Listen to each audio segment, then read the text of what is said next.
please start your Mazda engines.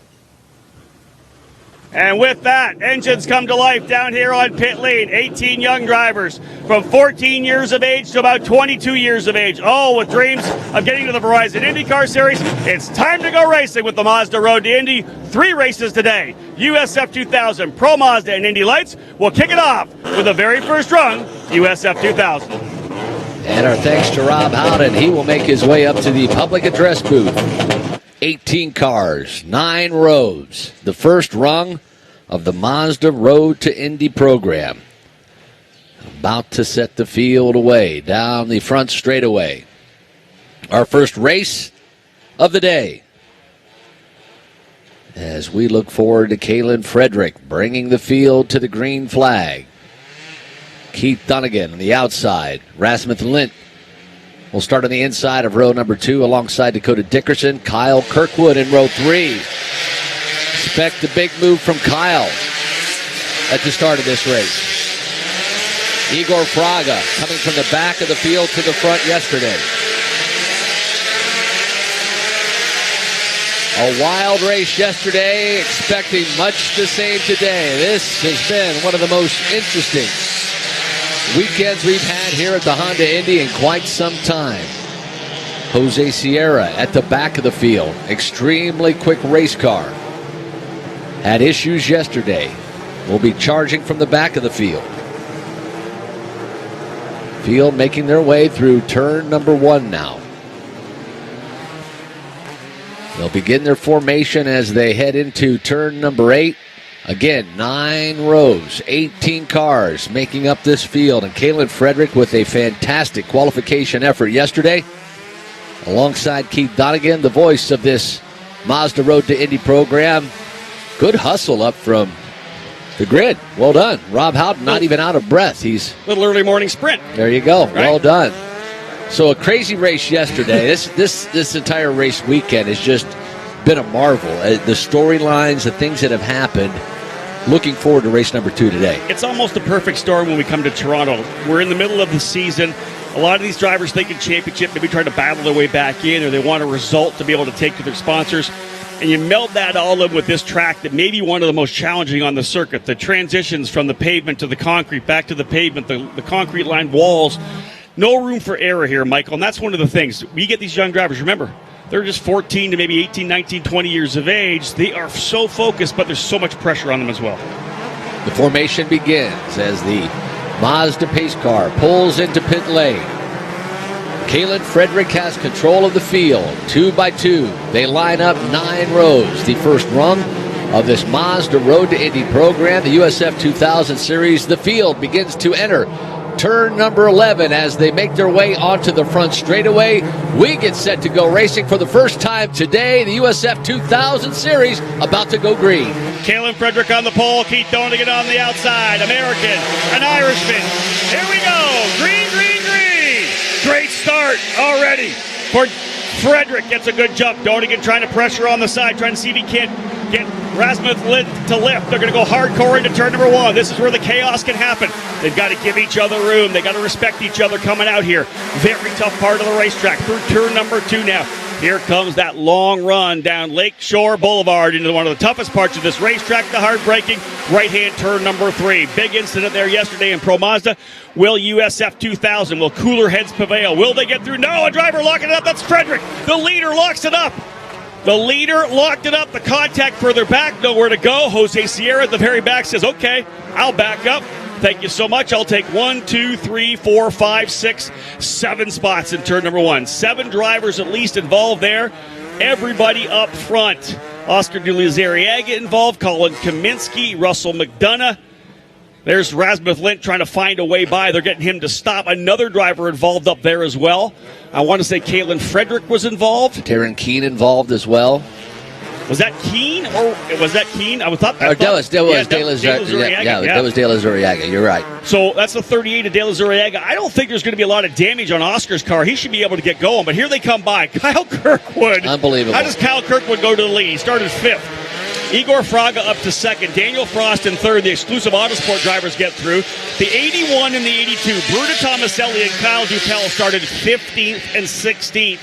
They now run 4th and 5th because they were able to stay out of the incident. Here comes the number 80 as well, Julian Vandervaart. It was Keene involved in that. De La Zuriaga just came by. Yep. Darren Keene involved again. I thought it was the 38. Indeed, it was the 36. Darren Keene just not having any luck whatsoever. He got pinched by Jose Sierra in yesterday's race. Sierra went off and into the wall. This was just the issue of drivers coming in there and overcooking it. You could see that Kalen Frederick kind of started everybody trying to outbrake each other, but the problem was Calvin Ming was on the inside, the number 21. He's trying to outbrake your pole sitter coming into that corner, Michael. They get down there. They both outbroke each other. Neither of those drivers was going to be able to make the corner. Kyle Kirkwood, the veteran, on the inside behind Calvin Ming, checks up and says, it's all yours, guys. And you just know, if we get a chance to see a replay, you're going to see the white 8 ball, number 8 of Kyle Kirkwood, just coming right back up inside when everything else just rolls. And that was the situation with a lot of those cars. The Keene car, as we made our way towards the back as well, the Kaminsky machine, they were all on the outside. So when Frederick went into that runoff area, everybody on the outside just kind of piled in. They really had nowhere to go. It looked to me, the interesting thing was, I think that Ming completely missed the corner. He just missed it totally straight into the barriers. It looked to me like Frederick got on the brakes, locked them up, but I think he probably had it wound up enough that he would have been able to make the corner, but there's nowhere to go because Calvin Mings has already center punched and is essentially lying perpendicular to the track. Yeah, there's Kalen Frederick rolling. There's no issue for Kalen. He just got stuck from the back, so get ready. We're going to watch Kalen Frederick coming from deeper in the field, probably around 12th position. He is going to be absolutely on a tear. Colin Kaminsky, you got a feel for Colin and Russ McDonough, Darren Keene. These guys were not involved at all. They were just trying to get through and got collected. But that is the nature of the beast in turn number 3. Here comes Keene. It looks like there's no damage. I didn't think there was much damage to that car, so he's back out on the circuit. Didn't lose a lap either, so Darren Keene back out. I'm happy to see that for Darren. He didn't deserve that at all. Had a rough one yesterday, getting pinched into the wall coming out of turn 3 and 4 by Jose Sierra. Not the start we wanted, that's for sure. And how about Jose Sierra? Starting dead last and just, as you said, just kind of woed it up, backed up and said, thank you, fellas. Jose goes from 18th to 7th. And didn't do anything. No. And again, like what you and I talked about this yesterday, there are different ways you can approach when you start at the back. Harrison Scott yesterday in Pro Mazda got super aggressive. He ends up getting in that huge wreck in turn number 3 in Pro Mazda. On the other side, Jose Sierra says, you know what, I'm good. Here's the replay as they come down in. You can see that's actually Kalen Frederick on the inside. Look at Kyle Kirkwood going to the apex, and he almost overshoots the apex. So look how wide he is coming in there. Everybody trying to outbrake everybody. No, that's the. Actually, I'm trying to figure out who that was. That was Keith Donegan. So Keith Donegan, there's a spin there. Someone getting contacted. That was Dakota Dickerson, I believe, that might have got looped around there. So if we can look at this again, now that we've had a good look at it, we'll give you the. Thank you. We're going to get a second look here, Michael. This is what we wanted because now we've kind of seen it. It is indeed, there's Kalen Frederick outbreaking. Here comes Keith Donegan. He thinks he's got it. It's Donegan that goes straight into the tires. He doesn't make it at all. He overcooks it. Donegan straight into the tires. The rest of the drivers right behind them able to tuck up to the inside and continue on. I want to see who got spun coming through. And Kalen Frederick may have been able to make it through. He would have. Had Donegan not been there. He loaded up enough. And you got to do it in a straight line. If you're turning and trying to brake at the same time, it's not going to work. So he straightened the wheels, got it wound up. Here we go again. Here's another shot again. So you're going to see the brake smoke very quickly from Kalen Frederick. He's on the inside. He's got Calvin Ming on the outside. He's trying to overbrake him. They're both trying to outbrake each other. There's no sense in doing this. Everybody overcooks it. Donegan says, hey, I got an opportunity. He's way too quick into the corner. He's going straight off. Kyle Kirkwood from the outside is going to come across cleanly. He was essentially 4th to the corner. He and Igor Fraga coming through cleanly, and there's the one driver getting spun around, and that indeed was Dakota Dickerson, I believe, who got looped around, trying to figure out which driver got into the back of him. One of the pass cars, I'm going to say probably Lucas Cole.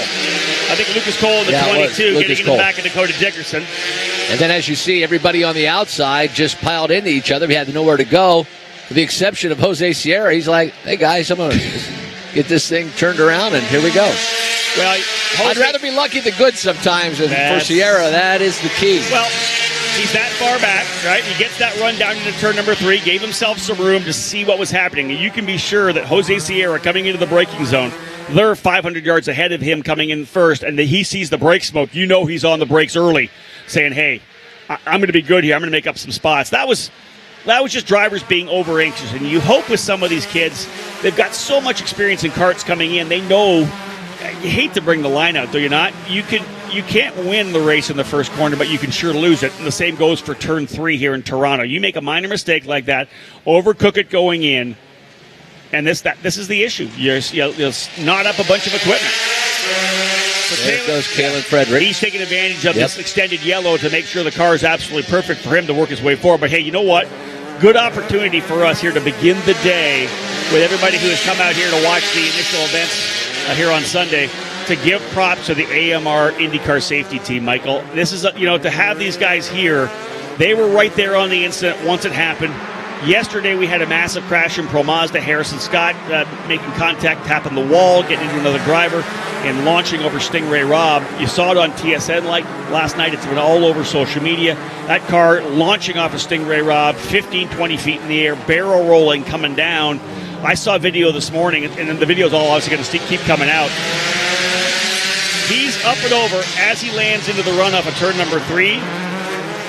Michael, there's already an AMR safety team member running to the site. They're not even stopped on the racetrack, and the AMR safety team member looking back at the track, making sure it doesn't get taken out.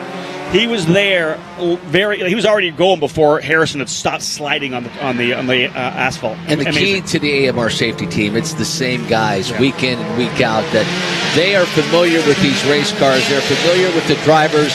They know what's going on. So when anybody has an incident, when they get there, they know instantly what to start looking for. Now, this is the incident yesterday in the Pro Mazda race that Rob Howden is talking about.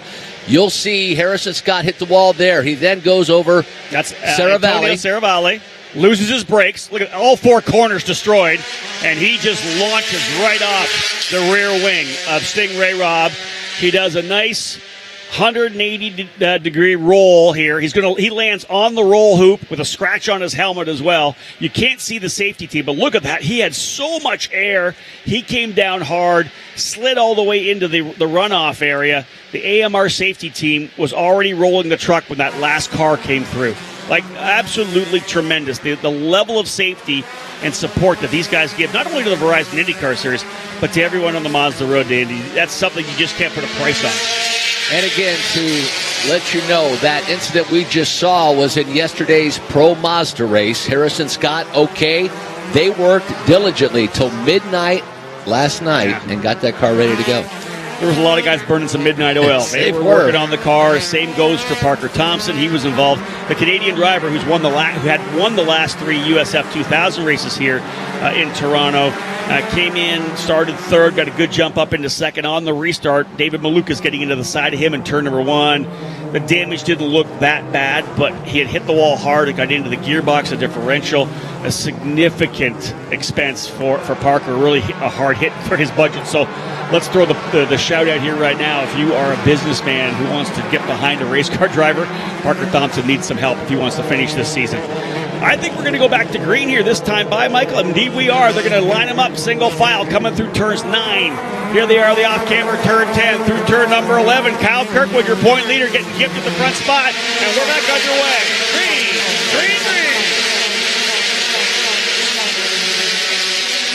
Racing into turn number 1. Good start for Kyle Kirkwood. Good run here for the 2 exclusive Autosport drivers, Igor Fraga and Daniel Frost. Fraga, 18 years of age. Daniel Frost from Singapore, just 16 years old. Absolutely loves this racetrack. I had both of those guys on the Cooper Tire stage yesterday for a Q&A. They both said this racetrack is now their favorite track. They finished 7th and 8th yesterday. Daniel Frost, Bruna Tomaselli running 3rd and 4th. Nice look to the inside for Igor Fraga. Igor Fraga to the inside. Book it. Fraga, your new leader. Igor Fraga with a move to the inside at turn number 1. Michael called it. Great pass to the inside. And here's the thing, and I'd mentioned this coming into this weekend.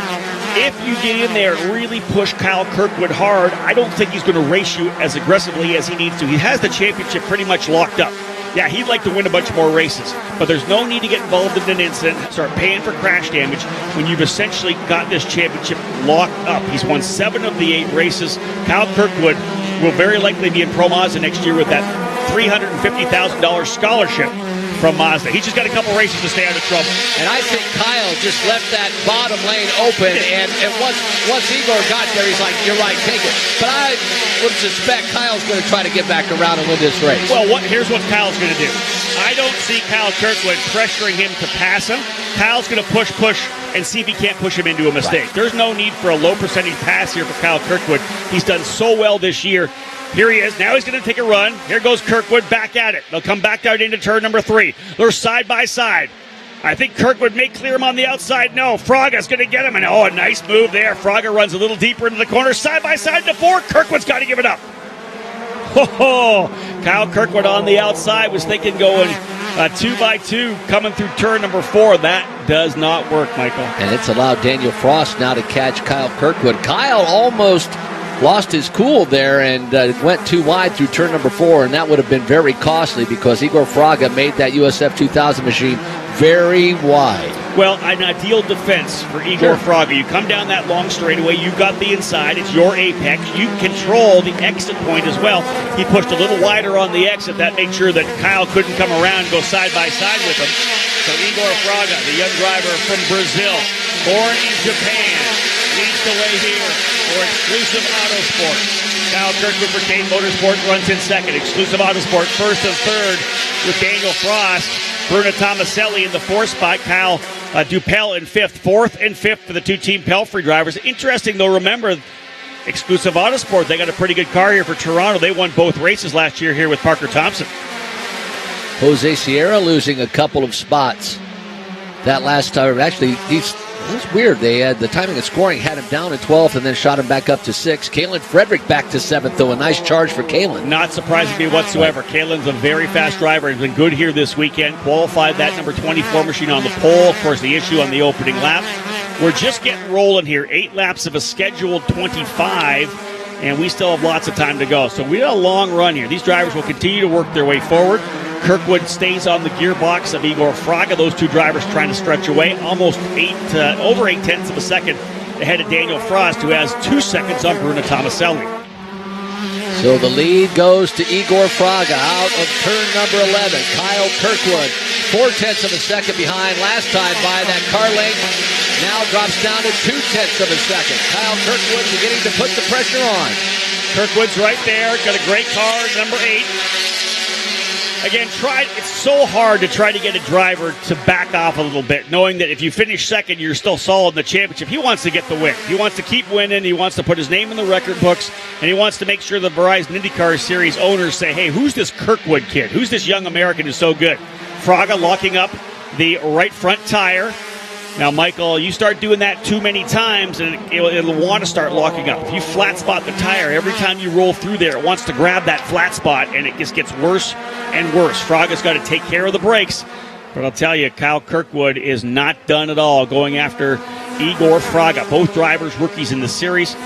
And I'll tell you, the flip-flop of that opening wreck, putting Bruno Tomaselli up into the 4th position, her best run thus far. And now I believe she's in the 5th position. Yep. I think Kalen Frederick might have got around her. Kalen Frederick coming up. Now, that'll be interesting. Here's Kalen. He may actually be, he's in the 4th spot. Wonder if Kalen's got enough to close back up on the leaders. Oh, no, ooh. Kalen, what happened there? He just had to back end step out. Wow. Kalen Frederick coming out in transition, Michael, from turn number 10 to turn number 11. He got it all crossed up. Fast driver on the racetrack now actually in the 6th position. Rasmus Lind, who was involved as well. He gets by Kyle Dupel. Rasmus Lind now up into 6th, a 1:11.8, about 1/10 of a second quicker than Fraga up front. Igor Fraga trying to see if he can stretch away a little bit here. Oh, near contact down at turn number 3. Kyle Kirkwood trying to get position again. Igor Fraga commanding the corner again. Boy, Kyle Kirkwood, I know he's got this championship pretty much locked up, but he wants to get around Igor Fraga. He is driving very aggressively. I'm surprised with how aggressive he is right now. We're so early in the race, Michael. There's still 15 laps to go. I'm surprised that Kyle wouldn't just kind of keep the pressure up and try to see if he can get Fraga to make a mistake, because these percentage moves he's making, throwing it in there, that you could end up knotted up and on the sidelines if you don't watch yourself. And what a weekend for Igor Fraga. Most definitely, yeah. Igor trying to work his way back, had trouble in qualifying, qualified on pole, tapped the wall in turn 11, lost his fast lap, which put him to the tail of the field. Michael, he drove from 18th up to 7th yesterday. As Rob called, Rasmus Litt now to the 5th position, gets around Tomaselli. Dakota Dickerson making a move into turn number 1 to get by Jose Sierra as well. So the drivers who started at the front of the pack starting to work their way back there once again. Leaders, again, down the straightaway to turn number 3. Again, Kirkwood well to the outside. Has he cleared him this time? Indeed, he has. Nobody goes wide. He runs wide. Fraga back to the inside. And he locked him up, maybe flat spotting those tires. He went a good distance with that brake smoke. Hopefully not damage to those Cooper tires for Kyle Kirkwood. Very aggressive down into turn number 3. Kyle continues to try to go around the outside. Of course, Fraga hits his prerogative. He's running that inside defensive line, holding the position, not coming back out to the outside of the racetrack. So he's running perfectly. This is just defensive line racing for Igor Fraga for Exclusive Autosport. But Kyle Kirkwood in the number 8 Cape Motorsports car continues to try to run the outside. He cleared him that time, but to clear him, he had to go a little too deep into the braking zone. And he gets really loose coming out of turn 11. We see Daniel Frost come across third. That next battle will be the battle for 4th. Kalen Frederick coming, but Rasmus Litt right behind him as well. Wow. Kalen Frederick resets fast lap of the race that last time by, but the 2 Pabst Racing drivers in 4th and 5th are on a roll here now, as is Dakota Dickerson. He was about a full second quicker than Julian Vandervaart. So Dickerson in the Arms Up Motorsports number 9 trying to work his way to the top 8. Here's your leaders again through 3. Kirkwood resetting, going back at him. He needs to run there for a couple of laps and just get himself dialed back in, get that rhythm down again, because he tried and tried and tried. It's good, though, working on his racecraft, trying to make a pass along the outside. But that said, he does have that championship wrapped up, does not want to throw this race away. Igor Fraga, your leader, then Kyle Kirkwood, Daniel Frost, Kalen Frederick, Rasmus Litt. That battle for 4th heating up now down into turn number 8. Here comes Rasmus Litt. He's going to look to the inside of his teammate. Turn 8, book it. Rasmus Litt goes into the 4th position. He gets by Kalen Frederick. Litt now focusing forward. See if he can't reel in Daniel Frost for the 3rd spot. Frost is number 92, running in 3rd. Litt in 4th. Frederick 5th. Tomaselli 6th. Dickerson trying to work his way forward as well. Dakota Dickerson has been able to get by Julian Vandervaart, who is falling down the order. Vandervaart all the way down the order. Something happened to Vandervaart. No, okay, resetting Timing here. And scoring, yeah. We've had that issue today. There's another opportunity. Oh, Kyle Kirkwood almost into the wall. Kyle Kirkwood tried it again, both locking up the brakes. He almost put it in the tires in turn number 3. Michael, Kyle Kirkwood. I just don't understand why he's flirting so hard here early on. We're only at the halfway point, 13 down, 12 to go. And Kyle keeps throwing it, keeps rolling the dice to try to find a way by. Wow. Working his racecraft, but you don't want to end up in the wall at the same time. It's just unnecessary to do at this point. You know, when you're trying to win a championship, and instead he's got such a massive lead right now, having won 6 of the 8 races. I know he wants more race wins. And again, every team owner wants a driver who's going to go keep winning races. But they also want a driver who's going to be able to bring the car home in one piece. You don't want to wreck this car now. There's absolutely no need to do that and to have the expense of wrecking a car. But, again, he's putting the pressure on. But I'll tell you, the battle we're going to have to watch pretty soon is going to be Rasmus Litt trying to get by Daniel Frost. That's the fight for 3rd. I was watching Kalen Frederick, not this past time, but the lap before. A lot of understeer coming out of turn number 11. That front end wiggling. And I will give Igor Fraga credit here. He has not made a mistake because Kyle Kirkwood has pushed him and pushed him and pushed him, and he has kept his line. As we see a near pass there, Daniel Frost, he had Rasmus Litt looking to the outside. Well, and he's got now Rasmus Litt and Kalen Frederick there. And maybe that's what Kyle Kirkwood's worried about to a certain extent. Maybe he says, hey, Rasmus is coming. He's in the championship fight as well. I need to make sure I get to 1st. I want maximum points here because he knows Rasmus is coming. You never know what can happen in the last couple of races of the year. We have a triple header at Mid-Ohio in 2 weeks. Then they wait a month before we go to the finale at Portland International Raceway on Labor Day weekend. 5 more races for USF2000 to go after this one here. And right now, I think that Kirkwood maybe start thinking about points. Well, that would be a wise thing to do, as we're going to have a battle down into turn number 1. Daniel Frost is third. Rasmus Lint fourth. Rasmus wants it, looks to the outside, looks now to the inside. Rasmus Lint makes a pass into turn number 1. Beautiful pass for Rasmus. Fake to the outside, went to the inside. Daniel Frost back to the 4 spot. Here's what I want for Daniel Frost. Do not make a mistake here now. You're 16 years of age. It's only your second race weekend here in the USF2000 program. A top 5 would be ridiculously good for Daniel Frost.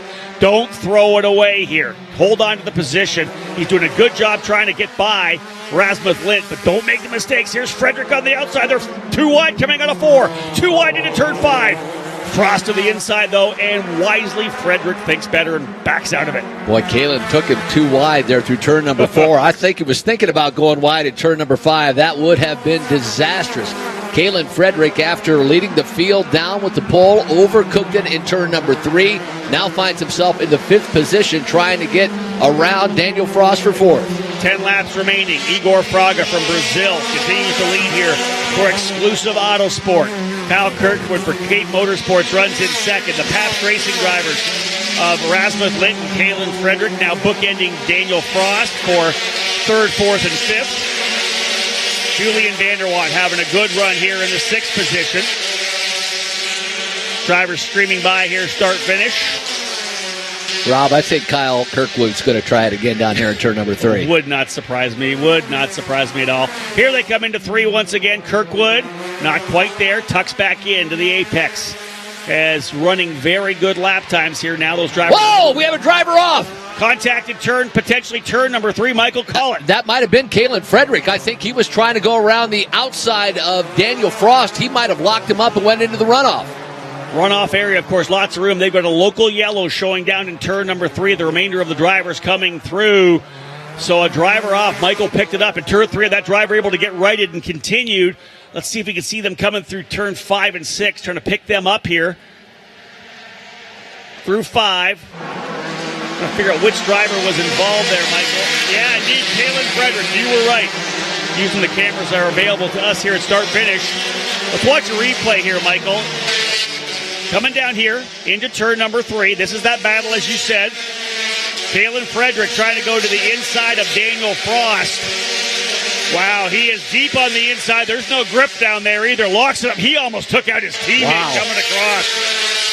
So Kalen Frederick going deep into turn number 3, trying to get by Daniel Frost. The problem with the part, and Michael, down to the bottom part of the racetrack, there's no grip down there. There's no rubber. It's kind of dirty sometimes down there. Wow. Overcooked it, and what came within inches of taking out his teammate Rasmus Lint. That would have been disastrous. Further back of the field. Who was that? Dakota Dickerson able to get by Julian Vandervaart. No, that's by Bruno Tomaselli. So Dickerson by Tomaselli, and now it is Darren Keene trying to get by Bruno as well, the young lady out of Brazil. Great battle there. That is Tomaselli, Dickerson, Keene, and Dupel. Dickerson clean out there, though. Actually, that's not Dupel. I think that might be Frederick already. Where's Igor Fraga? I think we've lost Igor Fraga. He's in the tires at turn number 3, or turn number 8. Oh, heartbreak for Igor Fraga. In the tires. Is that Fraga? I think Fraga got around. I think Kirkwood just got around Fraga. Let's get back on the leaders here. Let's get back on the leaders in turn number 3. I think Kirkwood got around Fraga, the latter portion of turn number 8 there. While we were watching the replay of Kalen Frederick. We need a closer shot here in 8. We're just not going to be able to get it. You're maybe right. I thought Fraga was in turn 8. They may not have been in there. It's always a tough corner to see on our monitors. Kirkwood by Fraga is what Michael thinks he's picked up. Yeah, here's the yellow flags flying. So there's indeed someone in turn number 8. I'm not wrong there. The yellow flags are flying with 7 to go. Local yellow. Will we go full course, though? Not as of yet. Let's see if that driver was able to back up and continue. We saw Darren Keene lose a few positions. So right now, as they came across the stripe last time by, it was there's a driver on the inside of the corner. Michael, look, that's one of the Team Pelfrey cars on the inside of the corner. Here comes Kirkwood. He's the leader. Fraga runs now in second. Third is Rasmus Lint in the 4th spot coming through. I think that might be Darren Keene. Oh, Daniel Frost in the 4th spot. Fifth is the number 80 of Julian Vanderwatt. You think it might be Darren Keene? It is indeed Darren Keene. He'll back up and try to continue. The corner worker's giving him some instruction. Yeah, Keene able to continue. So Darren Keene, now where he is in that corner, that says to me someone got into the back of him. He turned into the corner, someone got into the back of him and looped him around. There's no way you spin that close and into the corner like that. If he made that mistake, You're right, he would have nosed it into the tire barriers. To be spun around on the inside of the apex of the turn, that was an assisted turn there. Someone got into the back of Darren Keene. His weekend just has not been great. But with all this excitement happening, as it did, Kyle Kirkwood came around with the lead, and he is not surprisingly pulling away from Igor Fraga. Let's take nothing away from Igor, a young driver that we are pleased to have in USF2000, currently running in the second spot. Good run here for Fraga, but Kirkwood by to take the lead. Fraga second. Rasmus Lind still in third. Daniel Frost, an impressive fourth at this point. 6 laps to go. You know, Michael, you see that on this track, there's so much color around this racetrack, and you're using a long-distance camera to try to see what's going on, especially in turn number 8. It's so hard for us to see who it is in 8 with our monitors. Indeed, it was Darren Keene who had been looped around there. Keene back and continuing. I don't know if he was able to get a lap back or no. Indeed, he's 2 laps back already. Hats off to Kyle Kirkwood, though. I mean, he tried. We were watching the Kalen Frederick replay, and I think Kyle might have got him in turn number 8, kept pushing and pushing and pushing. But now that he's gotten around Igor Fraga, 1.5 second advantage. So Kyle Kirkwood clearly quicker, but was patient enough. Was showing some impatience there for a while, but finally got around Igor. See, in my mind, you're thinking, hey, you know what? I've got the championship lead. A second spot would be great here. But watching him pull away, you know that he's sitting back there. He's coasting a lot of times. He's not on the throttle as quick as he wants to be because he knows he's that much faster. That's where the impatience comes from. It's not so much that somebody's going to come behind. Yeah, he wants the race win, but knowing that he was that much faster, all he's got to do is get open racetrack and he's going to pull away. That's where the impatience came for Kyle Kirkwood. He's done and pulled away. Now we have to kind of watch the split between Igor Fraga and Rasmus Lind. Last time by, Rasmus a half a second faster than Igor Fraga. He's only 2.4 seconds back with 5 laps to go. You do the math, he'll be right on his gearbox essentially in the final circuit. And once he gets the draft down the straightaway, we may see a pretty solid battle right now for the second spot as well. Well, I have enjoyed this USF2000 race weekend. Race number 1, a thriller. Race number 2, a thriller. But hopefully we could just run clean and green to the very end of this thing because there has been so much action here. It is uncanny how talented these drivers are, but how hard they push. Honing that racecraft, it has been a treat to watch them this race weekend. And again, Kyle Kirkwood, so very, very good. Well, after the chaos, Michael, that we had on the opening lap, the drivers kind of settling down a little bit and then going to work again. We see the great racecraft. It's the mindset in the opening laps where guys are just making mistakes. They're overcooking. They're not thinking. They're not playing the strategy of the race. I'll get through. I'll go racing. I'm going to learn. They're here to learn. Don't wreck cars. You're here to learn. I don't care if you're racing for 20th or 5th. You're learning racecraft. Be smart and make the right calls. Well, how about Julian Vanderwatt for 5th position, starting to close in on Daniel Frost. He was one of the drivers I thought we should look at when we went to Road America. Again, rookie driver in the series, getting comfortable with the car, with the team, the series itself, having a strong run here. Julian in 5th position. Same can be said for Daniel Frost. Look at Bruna Tomaselli, her best run for sure. Bruna, the young lady out of Brazil, now running in the 7th position. Kalen Frederick trying to work his way back forward as well, significantly quicker than those in front of him with a couple of laps, but right now he is about 2 seconds behind Jose Sierra. Frederick running in the 10th spot, Cal Dupel 11th, Oscar De Lazuri Aga in 12th, Calvin Ming down a lap in 13th, Darren Keene down a lap in 14th, and Lucas Cole down 2 laps in the 15th position. Watching Igor Fraga, he's either pushing harder than he had in the past or his handling has gone away. Back end stepping out time and time again for Igor, so he's got to hold on for these final laps. Rasmus Lind, 2 seconds behind last time, has now gapped that down to 1.8 seconds. I can guarantee you that they're on the radio with Igor Fraga right now saying, Igor, Rasmuth is coming. We want second. Step it up. You look at the lap times last time by. He got it back down to a 1:11.3, a couple tenths off of Kirkwood. Lint goes quicker, 1:10.9, but with 1.8 seconds left and 3 laps to go, Fraga doing everything he needs to right now to stay up front. He's indeed pushing hard. We'll watch him come through turn number 5. That red car there, that's Igor Fraga. Right behind him, the black and red car is what we have going on. Oh, it's just an odd timing and score. I think Rasmuth Lint there in third position. So there's Kyle Kirkwood, Igor Fraga, Rasmuth Lint. That's 1, 2, 3. There's nothing like when you're trying to call a race. Of course, we work a great deal off of live timing to give you as much input as we can, and all of a sudden there's a glitch. They put Julian Vanderwatt P1. Whoa, what just happened? He just passed 3 cars and we didn't even see it. Deep breath. Bring it on back. Yeah, Kyle Kirkwood still leading. Julian Vanderwatt having a good run, as we said. Have we lost? We potentially have lost Daniel Frost, or is that another timing and scoring glitch? No, there's Daniel here. Nope. Okay.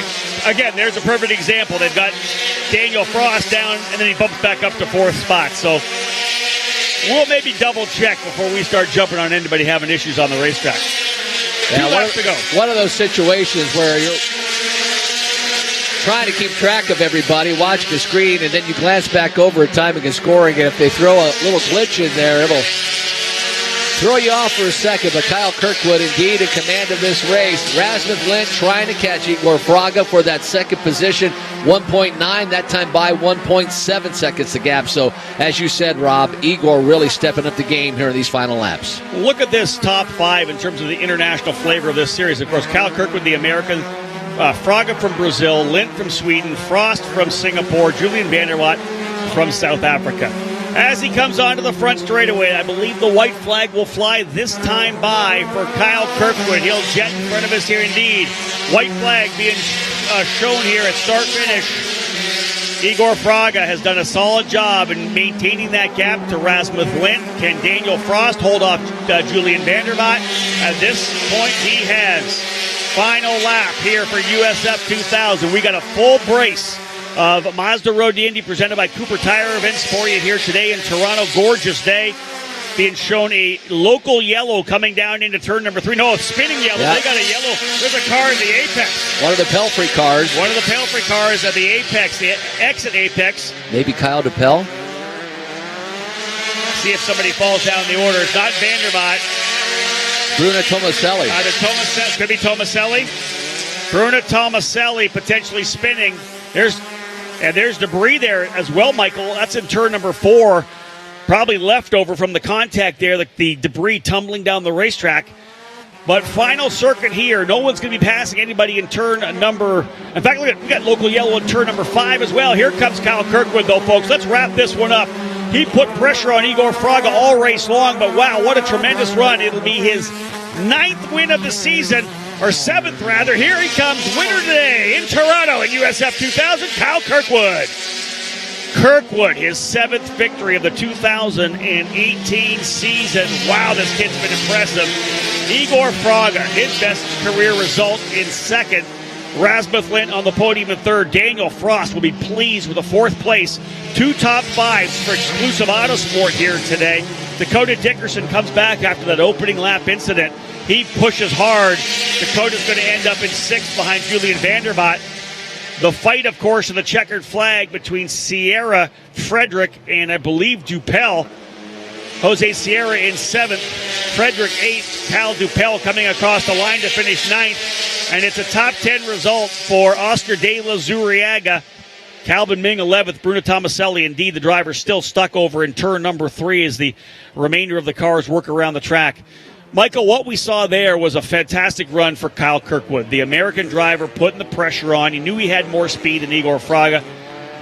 If I was a team owner, I think I'd be sweating because he tried a couple. I would have called maybe low percentage moves too early in the race, but he knew he had a car to win this one, and he wasn't going to give up. Kyle Kirkwood from Jupiter, Florida, scoring the win. Igor Fraga over Rasmuth Lint. Sometimes sitting in the public address booth watching someone's racecraft, we think, well, what's he thinking? But Kyle's like, I got this all under control. What are you worried about? Oh, so good. Stay off the radio. I'm good. Well, that was quite exciting. Then we're going to have a replay here of, I believe, the Bruna Tomaselli incident. And there may have been contact. Now, she locks him up here. You know what she's going to do? She's going to transition, and she's going to get on the throttle too early. Yep. Indeed. She gets on the throttle too early, trying to get the thing going. It kind of started to rotate on her. And trying to get by, trying to figure out which driver that is right behind her. Hard to pick the number up there, but again... Maybe Calvin Ming? Potentially Calvin Ming, and the number 21. Regardless, trouble for both of those drivers. And again, it's sad to see because Bruno was having a tremendous run in the top 10. She'll end up finishing classified officially in 13th. I'm going to head down to Victory Lane and have some fun with Kyle Kirkwood, Igor Fraga, and Erasmus Lynn. Our thanks to Rob Howden. He'll be back here for the Pro Mazda race. What a kickoff to race day, race fans. A thriller here with the USF2000 series. Your podium finishers, Erasmus Lynn third, Igor Fraga second. Your winner, Kyle Kirkwood. Join Rob Howden down on our victory podium stage, the OLG Winner's Circle. That's just right of the IndyCar Center when you're coming out of the IndyCar Center, or if you're in Thunder Alley and coming across the Honda Bridge, look to your left. That will be where we celebrate with all of our finishers this afternoon, and that's where we'll also have our Verizon IndyCar Series pre-race festivities as well. So let's quickly look through the schedule before we begin our victory podium celebration for the USF2000 series. We have the Pro Mazdas, that second rung of the Mazda Road to Indy program, and there's a thrilled Kyle Kirkwood. Great drive for him today. So Pro Mazda, race number 2 at 10:40. Well done, Kyle. Verizon IndyCar Series warm-up at 11:40 this morning. Then the Indy Lights, race number 2 at 12:25. They'll have the Porsches back out. The GT3 Cup Challenge, Canada by Yokohama at 1:40. And then we'll begin our pre-race festivities. The Verizon IndyCar Series driver introductions. Come say hello to Robert Wickens, James Hinchcliffe, Zachary Clayman DeMello. The Canadian drivers in this weekend's Honda Indy Toronto. Again, driver introductions at 3 o'clock this afternoon. So time to take a little break. If you fans would like, come down and join us as we celebrate with the winner of the USF2000 Series race, Kyle Kirkwood. Again, Rob Howden will be down at the OLG Winner's Circle to celebrate with our top 3 finishers. And again, the Pro Mazda race number 2 is coming up next. We welcome you, race fans. It's race day here at the Honda Indy Toronto.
some issues here, of course. We saw it happen as well in USF2000. There's just something about the chaos that we have down in turn number 3, and we mentioned it on the broadcast already.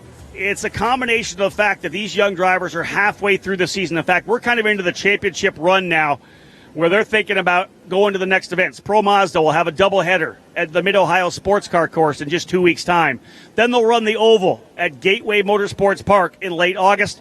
We wrap up the season on Labor Day weekend on the West Coast. We go up to the Pacific Northwest. Portland International Raceway back on the IndyCar schedule here in 2018, and that will be the season finale for the Mazda Road to Indy presented by Cooper Tires. On Monday, we'll have the banquet, and we will dole out over $3 million in prize money and scholarships for the drivers in these programs. Ladies and gentlemen, we're about set to go here right now.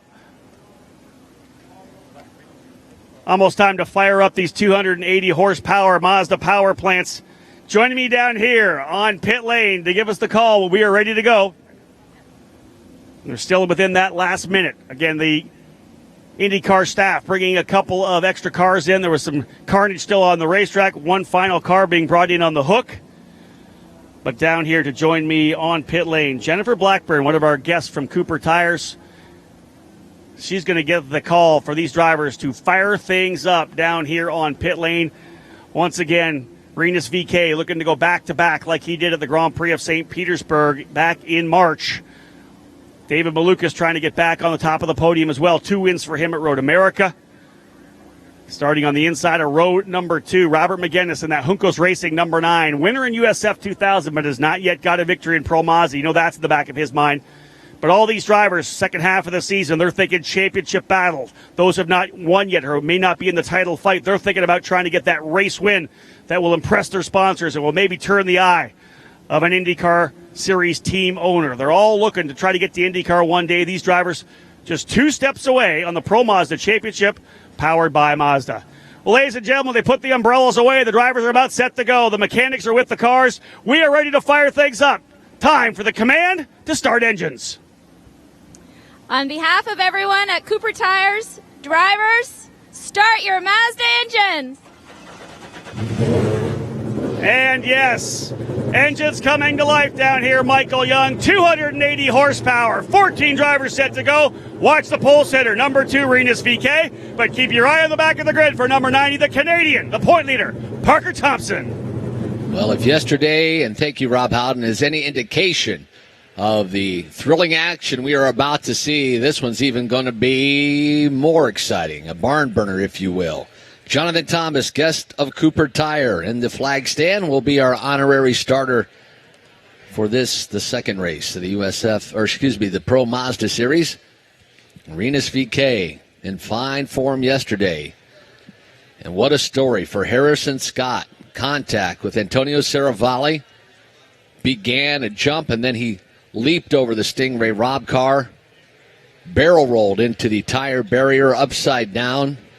We'll show you that video at some point during the race. But that team thrashed all night long to get Harrison's car prepared for race number 2. Hats off to them.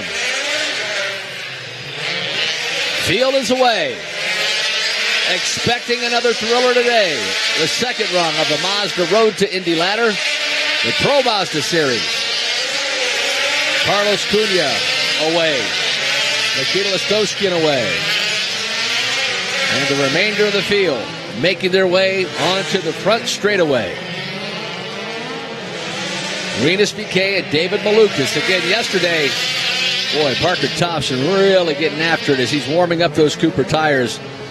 It was yesterday in turn number 3 that the melee began with Harrison Scott. Made contact with the inside retaining wall. It kicked him out into the machine of Antonio Serravalle. Then leapfrogged over that right rear tire. Hit the machine then of Stingray Rob, which sent him catapulting into the tire barrier. That team again working all night last night. And Harrison Scott will start on the outside of row number 2 this afternoon. A different position than he had yesterday, was on the inside when that melee started, but he got in with Robert McGinnis in turn number 1, and he was really hustling that car around. Great to see Harrison Scott okay and ready to go here in race number 2. Rob Howden, the voice of this Pro Mazda Series, joins us in the public address booth as we get set for the second race. And as we said, Rob, if yesterday was any indication of what kind of racing we're going to see, we're going to be thrilled at race number 2 today. Hopefully we can keep everybody on all fours today. A brand new race car here in 2018, the new PM18. It has set track records everywhere we've gone. Such a tremendous piece of machinery, a great car. Of course, Elite Engines taking care of the power plants in USF2000 and Pro Mazda. They will line them up now coming through turn number 9. Some stragglers so far. They need to get themselves back up front. Parker Thompson says, let's go. They're going to line up coming out through turn number 10 over to 11. Pro Mazda, second race of the doubleheader set to go here in Toronto. Renus VK on the front row alongside David Malukas. Get ready to punch off. Green, green, green. Here they come down into turn number 1. Parker Thompson, remember, starting from the tail of the field. He's going to try to stay out of any kind of wrecks here. Does not want to get involved at all. Was that David Malukas that went off? Potentially a driver off, as he said, but Renus VK able to come out cleanly as your leader. First time down the back straightaway. Here they come, all the way down Lakeshore Boulevard to turn number 3. The site of the chaos yesterday. Can they get through cleanly this time? No need to block to the inside. Still 3 wide further back. It's a very narrow part of the racetrack. The Pelfrey cars are side by side through the apex. Clean thus far. Parker Thompson gets one spot, slides nicely into position. Renus VK looking to pull away. McGinnis, I believe, able to get by David Malukas. Robert McGinnis for Juncos Racing goes to P2. Good start here for McGinnis. We'll keep our eyes on Parker Thompson, but Renus VK has checked out. Indeed, there's David Malukas as McGinnis gets around. For Parker Thompson, he's just got to be smart here now. We would say odds are we'll have a yellow flag sooner or later one time through. We may go green to checker, but he'll need that yellow to back up the field. For him, though, he's got to be smart. Big, expensive crash yesterday. He's going to want to just be clean here today.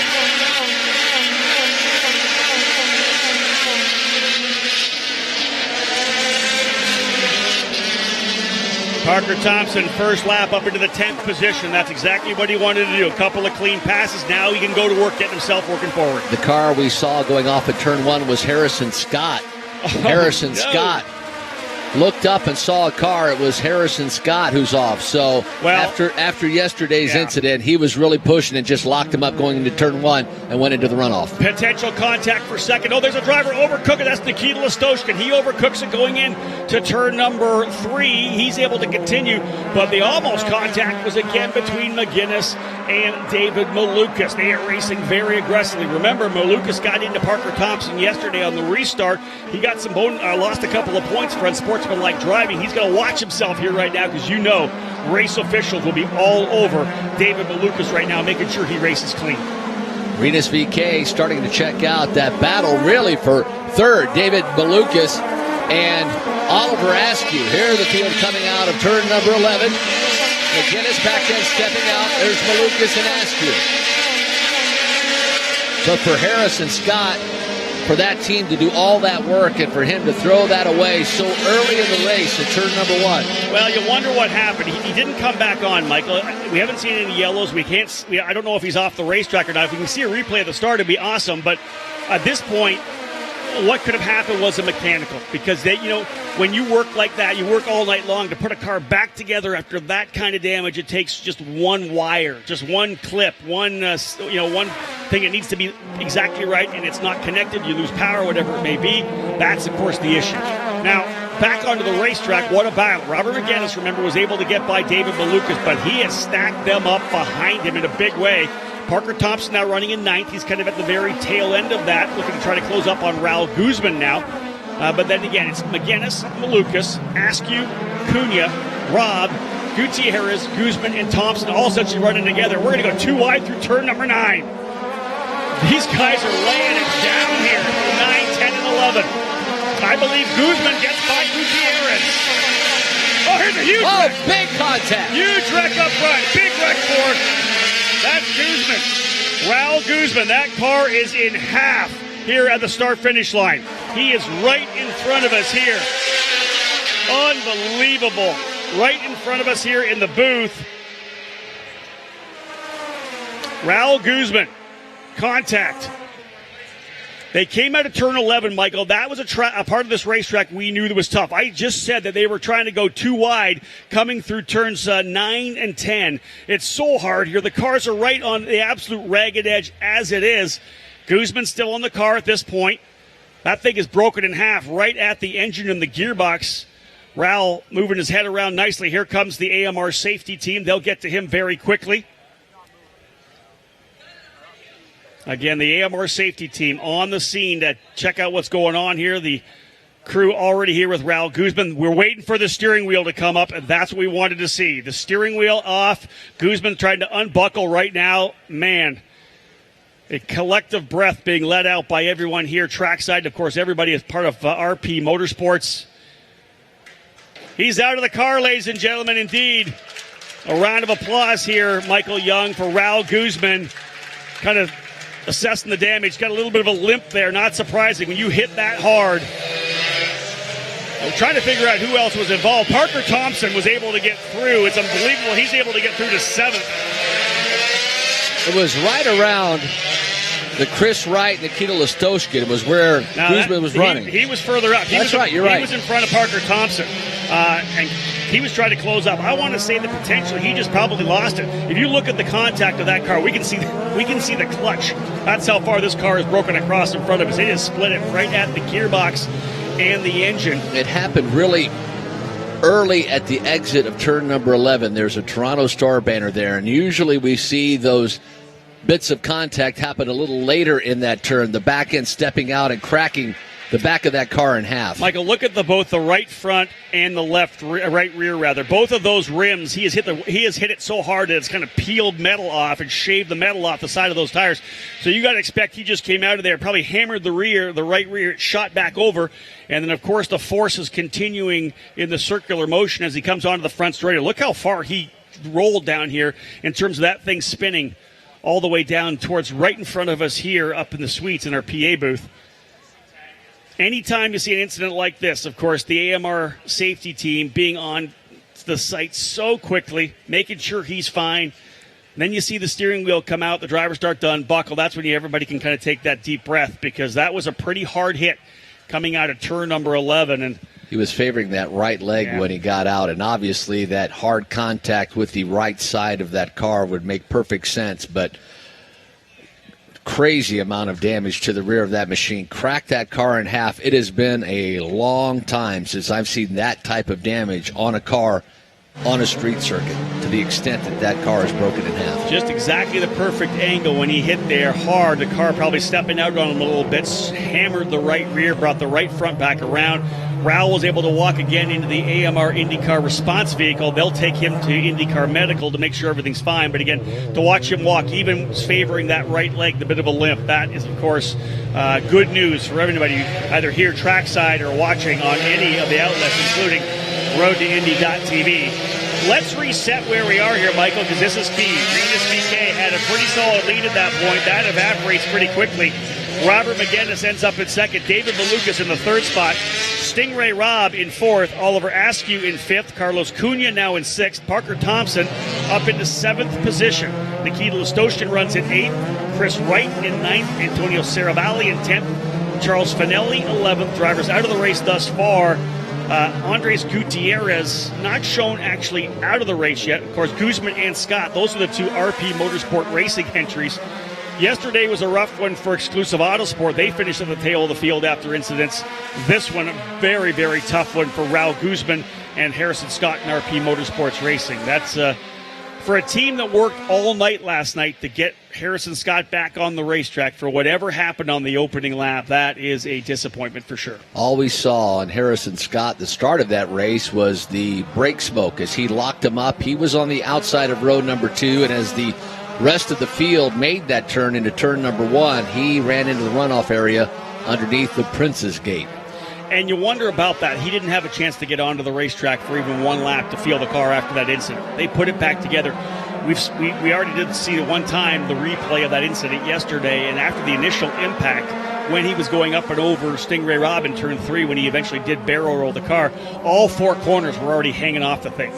That's significant work for the team. They have to totally rebuild the car from the tub up. So they're hanging new wheels right front, left front, all the way around. They're putting new wheels on, and you don't get a chance to test the braking. And you said maybe when he was coming in here, he locked the brakes up. It locked. I mean, he went a good 300 yards or 100 yards at least locked up. And a driver of Harrison's experience, you have to expect that he felt that car and said, I can't continue. If indeed there's no damage to the car, no electrical damage, it was just the car itself, he would know. Now, whether or not he's able to bring it back around to pit lane now, I don't know. Being 5 laps down, 5 laps down, I don't think he's going to bother.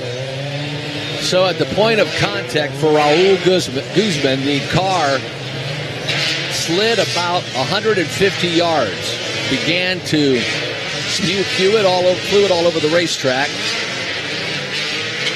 Have the speedy dry, and we're working about a 100-yard patch now of fluid. AMR safety crew and track officials now trying to get the back of that car as, again, that engine snapped clean from the back end of the Guzman racing machine. Flatbed here, trying to figure out how they're going to strap that car on and get it to load onto the flatbed so we can continue this race. VK McGinnis, David Malukas, and Stingray Robb, they are your top 4. Oliver Askew running P5, then Carlos Cunha. Parker Thompson coming from dead last, currently running in the 7th position. Nikita Listoshkin 8th, Chris Wright, Antonio Saravalli 10th, involved in that first lap incident yesterday.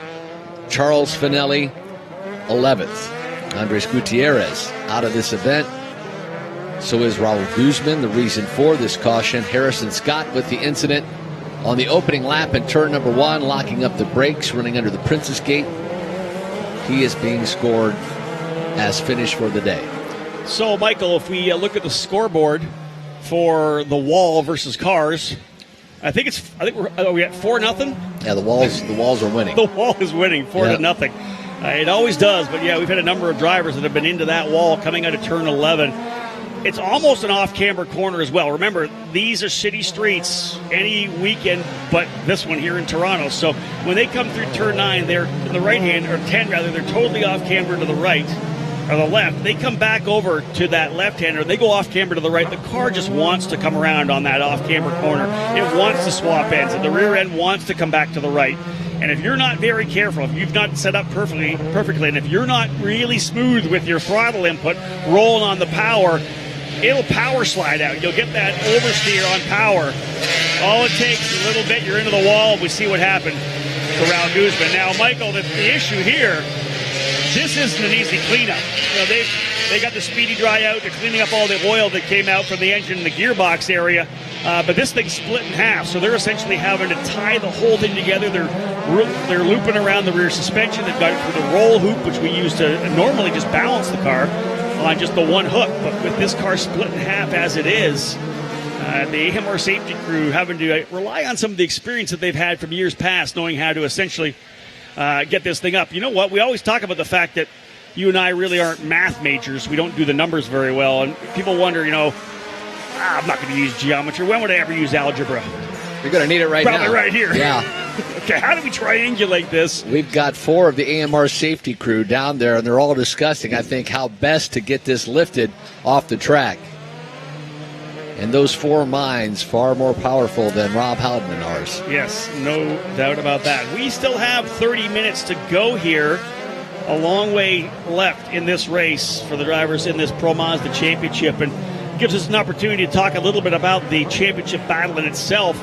Parker Thompson has been really good this year. He's won a number of races. He was able to score wins at number 1. He was able to score the Freedom 90 win on the Oval at Lucas Oil Raceway. Impressive run for him. He was able to win at Barber Motorsports Park. He scored a victory on the road course of the Indianapolis Motor Speedway as well. Road America, no wins, but he was able to work his way up and actually late in the race past the 2 drivers who were closest to him in the championship battle, Rinus VK and Carlos Cunha. Comes into this weekend a race that he absolutely loves, won both events here last year in the USF2000 category, so comes in as a favorite, of course. Things haven't gone the way that Parker Thompson has wanted to. For him, a very expensive incident yesterday for Parker. Ended up still with an 8th place finish, but lost 17 points to Rinus VK, who is certainly on his game here this weekend. The Jumbo Supermarket sponsored number 2 for Juncos Racing. For Parker Thompson right now, Michael, this is really all about trying to minimize the damage. What kind of a result can he get here to minimize the fact that Rinus VeeKay is grabbing maximum points? Right now, looking to grab maximum points in both races. Obviously looking at a timed event, the diaper coming out to keep any more fluid coming off of the number 27 of Raul Guzman. So early at the exit of that turn was that contact. I think, Rob, you hit the nail on the head. He got back into that throttle, and the back end of that had to violently step out to cause that type of damage. But if you see where we had the other incident earlier in the race weekend, that more of the traditional place where drivers will hit further out at the exit of turn number 11. That was extremely early in the exit of that turn. The other one's more of a slide where the drivers were kind of getting out there a little too wide, actually really rolling the corner and getting where they wanted to be, but just overstepping. To hit that early, he was probably on the throttle, got that power oversteer. The car came around really quickly, hammered the right rear, slammed it back into the front. I'm surprised. I'm wondering whether or not the contact broke the car in half or somebody else hit him, but I think more it was really just the contact with the concrete. When we looked up, I picked it up about 50 yards before he came to a rest. About a second after the sonic boom. Yeah, exactly. Boy, it was a one of those sickening thuds that when you hear it, it's just something bad had just happened, but that car already snapped in half. But give the back end of that field a lot of credit. They did a lot of dodging because that was a massive hit. And now will be interesting once we get Guzman's car removed from the race surface. We still have that speedy dry, and obviously we're going to try to sweep most of that off, but will there be any potential for the drivers coming out of turn number 11 that first time just accidentally getting into something a little extra fluid on the track there and maybe cause the car to want to step out a little bit? It's a tough part of the racetrack for sure. You'd want to probably come through not at 100%. Maybe you back it off to 90% to get a feel for the grip level because, yeah, you're right. It's a little dusty down here. Luckily, where most of the speedy dry is, they've already got the car straight. They're already back to power. It's not like it's where they're rolling the corner. Ironically, where Raul Guzman came to a stop down here in front of us is right at one of the areas where the NASCAR pit teams bring their cars out and their crew guys out. So at this point, they're able to get the car of Guzman quickly behind the wall and drop it down. They'll figure out a way to bring it back whenever they possibly can. But at this point, the AMR safety team, and this is why you got to give them so much props. They're not just firefighters and policemen who, work at the racetrack on their weekends off because they love motorsports and they love helping. They're out here on their hands and knees getting that speedy dry worked into the track, worked into the oil that's been dropped. And I think the one thing that we always have to bring attention to is the sense of urgency. Obviously, they want to get this race back to green as quickly as possible. So they're down there rubbing that speedy dry in, trying to get it to pick up any remaining fluid left on the racing surface. They're packing everything up. We'll get the sweepers out, try to sweep off any of that remaining speedy dry. And once they get that swept up, we should be another lap or two, and then we'll go green again. But that said, Rob, that is a lot of speedy dry, and they'll go again across it one more time. But Rinus VeeKay, Robert McGinnis, David Malukas, Stingray Robb, even Oliver Askew, at least, as you said, maybe 90% through that first time by. And again, it's already past the corner, and you're going straight again, but you burp that throttle ever so slightly and try to mash it again. The back end might want to break loose. Drivers will get a chance to come and have a look at it here. We're not going back to green yet. 10 laps down, 25 laps still to go, 27 minutes still to come. So we'll be a timed race. Oh, no, looks like we're going back to green right now. Here they come. Drivers rolling their way down here. Yellow. Still yellow. I don't think they anticipated them to go green there. Obviously, the pace car had pulled off, but we went back to caution as quickly as we thought we were going to go green. So the caution remained out. We will keep an eye to see if the Mazda pace car comes out. If not, the assumption then would be that Rinus VeeKay will pack the field back up. We'll try it again, this time coming out of turn number 11. I wanted to make sure that the cleanup crew was already off the racetrack. They were kind of working their way slowly down into Princess Gates and to get through there. And that might have been the issue. I think so. So we'll get right quickly back to yellow. The drivers, of course, thought they were going green. The Mazda pace car ducked off into pit lane, caught us off guard as well. It puts the 11th lap in the books. Gives us 14 laps still to go, right? No, 24 laps, Rob. Do the math. So we'll say this is a timed race. We have 18 minutes remaining in this event. No, 26 minutes. 26, I'm sorry. Yep, you're right. More time than that. So we'll be really close. I agree. I think we're with about 24 to go. Now we're timed. Yeah, I think it'll be a timed race pretty much. There's no way we're going to get it. Even with the fast as these cars are going now, we're not going to be able to get it in. So it will be a timed race, as Michael said. 25 minutes, 44 seconds to go. They're going to stack them back up, coming out of turn number 7. What a wild weekend this has been. We had talked about this earlier when I was before I got onto the PA here, that this is just one of those races when you combine the fact that it's championship, we're thinking about that battle, and we're coming to Toronto, which has got so many perils around every corner. Rinus VeeKay is going to fire him up once again. Ladies and gentlemen, we're going to go back racing here with about 25 minutes to go. Onto the front straightaway. Green, green, green. Away we go. Back down into turn number 1. They'll fan very wide. Drivers trying to make early moves here. Parker Thompson knows a great opportunity for him to get another couple of spots as well. But Rinus VeeKay, who has been so good here this weekend, leads out of turn 2. David Malukas, though, getting very aggressive. Malukas with a great run. He's going to try to get by Robert McGinnis coming down into turn number 3. Big lead, Michael, for VeeKay. Here comes Malukas around the outside, and indeed Parker Thompson to the outside of Carlos Cunha. 2 wide through turn number 5, McGinnis and Malukas. Parker Thompson to the inside there. He may be up into the 4th or 5th position. Good start. Could be 6th then. They're 2 wide coming through turn number 6. Michael, opening lap. After a restart like this, always time to get a pass done. They are running 2 by 2 down into turn number 8. Boy, Stingray Robb, Oliver Askew, great little battle there. Further back in the field, well, back up to the front. VeeKay is checked out. Then it's Robert McGinnis, and then David Malukas now battling with Stingray Robb. Thompson dropping back another spot, I think. We'll see them as they come across start finish. Front 3 drivers pretty much gapped out. Indeed, Parker Thompson settling in front of Nikita Listoshkin. But Thompson now into the 7th position. Saw that red car. That was Oliver Askew around Stingray Robb, so a nice pass for Oliver. Indeed. Oliver Askew up to the 4th position, looking for a kind of a turnaround weekend this time up here into Toronto. Was good here last year. Had a couple of issues, but still went on to win the USF2000 Championship. That's why he's running that Soul Red Mazda scholarship car for Cape Motorsports, your reigning USF2000 champion. Good move to 4th position for Oliver. You see the Mazda on the side of that car. He's P4 now. We'll start looking at splits as the driver's settling in. Does anybody have anything for VeeKay? I'm not sure. He has just been so good here this weekend. Carlos Cunha, now the driver we're keeping an eye on. He is trying to eye that 5th position away from Stingray Robb. Was within a car length, now 2 car lengths back. So the field settling in again. It's VeeKay, McGinnis, Malukas. Askew up to 4th around Stingray Robb. Cunha is 6th, Parker Thompson 7, Listoshkin, Wright, Saravalli, and Pinelli, the 11 remaining cars. Running down the front straightaway now. Everybody kind of just getting settled in. Now we got to think about the length of this race. 22 minutes still to go. Drivers would normally have to worry, I think, a little more about tire conservation, having to push hard for a full 25-lap race at full song. But at this point, a little less track time for the drivers here in Pro Mazda. They're all kind of grooving in. VeeKay leads. McGinnis 2nd. Malukas 3rd.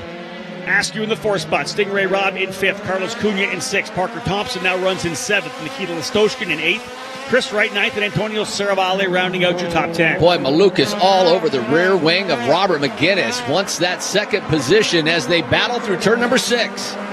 Like this fight. That's for that 2nd, 3rd, 4th, 5th. Look how close they are. They have rolled right up on there. Oliver Askew and Stingray Robb have closed up as well. Carlos Cunha following it. I wonder if Parker Thompson not wanting to get involved in this incident right now because they're driving 2nd to 6th or nose to tail. Yeah, Parker Thompson may be biding his time back there in 7th. Just trying to get out of this weekend cleanly. Had a very expensive wreck yesterday. Stingray Robb going to run down the inside here in that yellow Team Telford car. He'll move back up into the middle. It's Carlos Cunha trying to come to the outside of him. Cunha and Stingray Robb.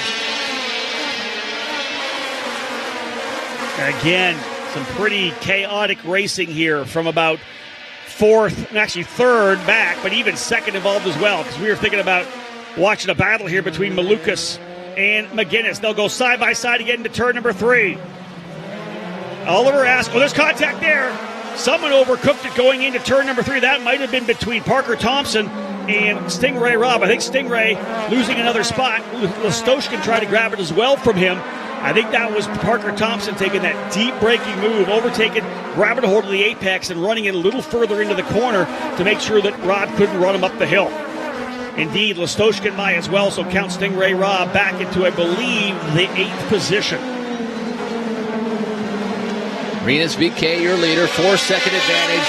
That's the sound of VeeKay. Now that battle for second with McGinnis and Malukas. That has settled down. Actually, Oliver Askew getting around.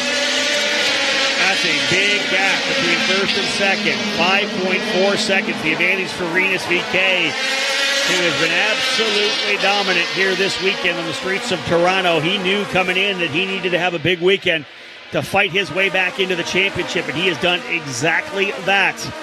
That was a costly mistake by Stingray Robb. Boy, running up there in the top 5 and to fall back like that. I'm not sure how much really of a mistake it was. I don't know if we can see a replay of that. I'd like to see what happened with that particular pass. That was down into turn number 3, just about a lap and a half ago. Stingray Robb getting overtaken. I'm not sure if it was even Carlos Cunha who might have started that, and Parker Thompson followed him through. Nonetheless, Robb down into the 8th position. They'll work their way now out of turn number 7, back over to turn 8. Great lineup of drivers in Pro Mazda. They're so evenly matched, Michael. Yeah, nice job by Oliver Askew getting around David Malukas. So Askew now hoping to get a podium. Can he move up to that second position? There's Robert McGinnis. There's Oliver Askew. Malukas right there. Then Carlos Cunha. Then back to Parker Thompson and Nikita Listoshkin. Maybe an issue for Parker Thompson here now. He has fallen back quite a bit. In fact, he is into the clutches. There's an issue for Parker Thompson. Thompson may be done. Parker Thompson was slower coming up the front straightaway. And it looked to me like Nikita Listoshkin is closed. He had lost about a full second on the leaders. Thompson, I wonder if he pulled off. Let's see if Thompson comes back through here. What a weekend for Parker, the young Canadian who wanted to have a good one. Maybe an issue for Parker here. Yeah, indeed, he's lost another spot. Wow. I want to know if contact between he and Stingray Robb may have hurt something on the car. He has now dropped back to, I believe, the 8th position.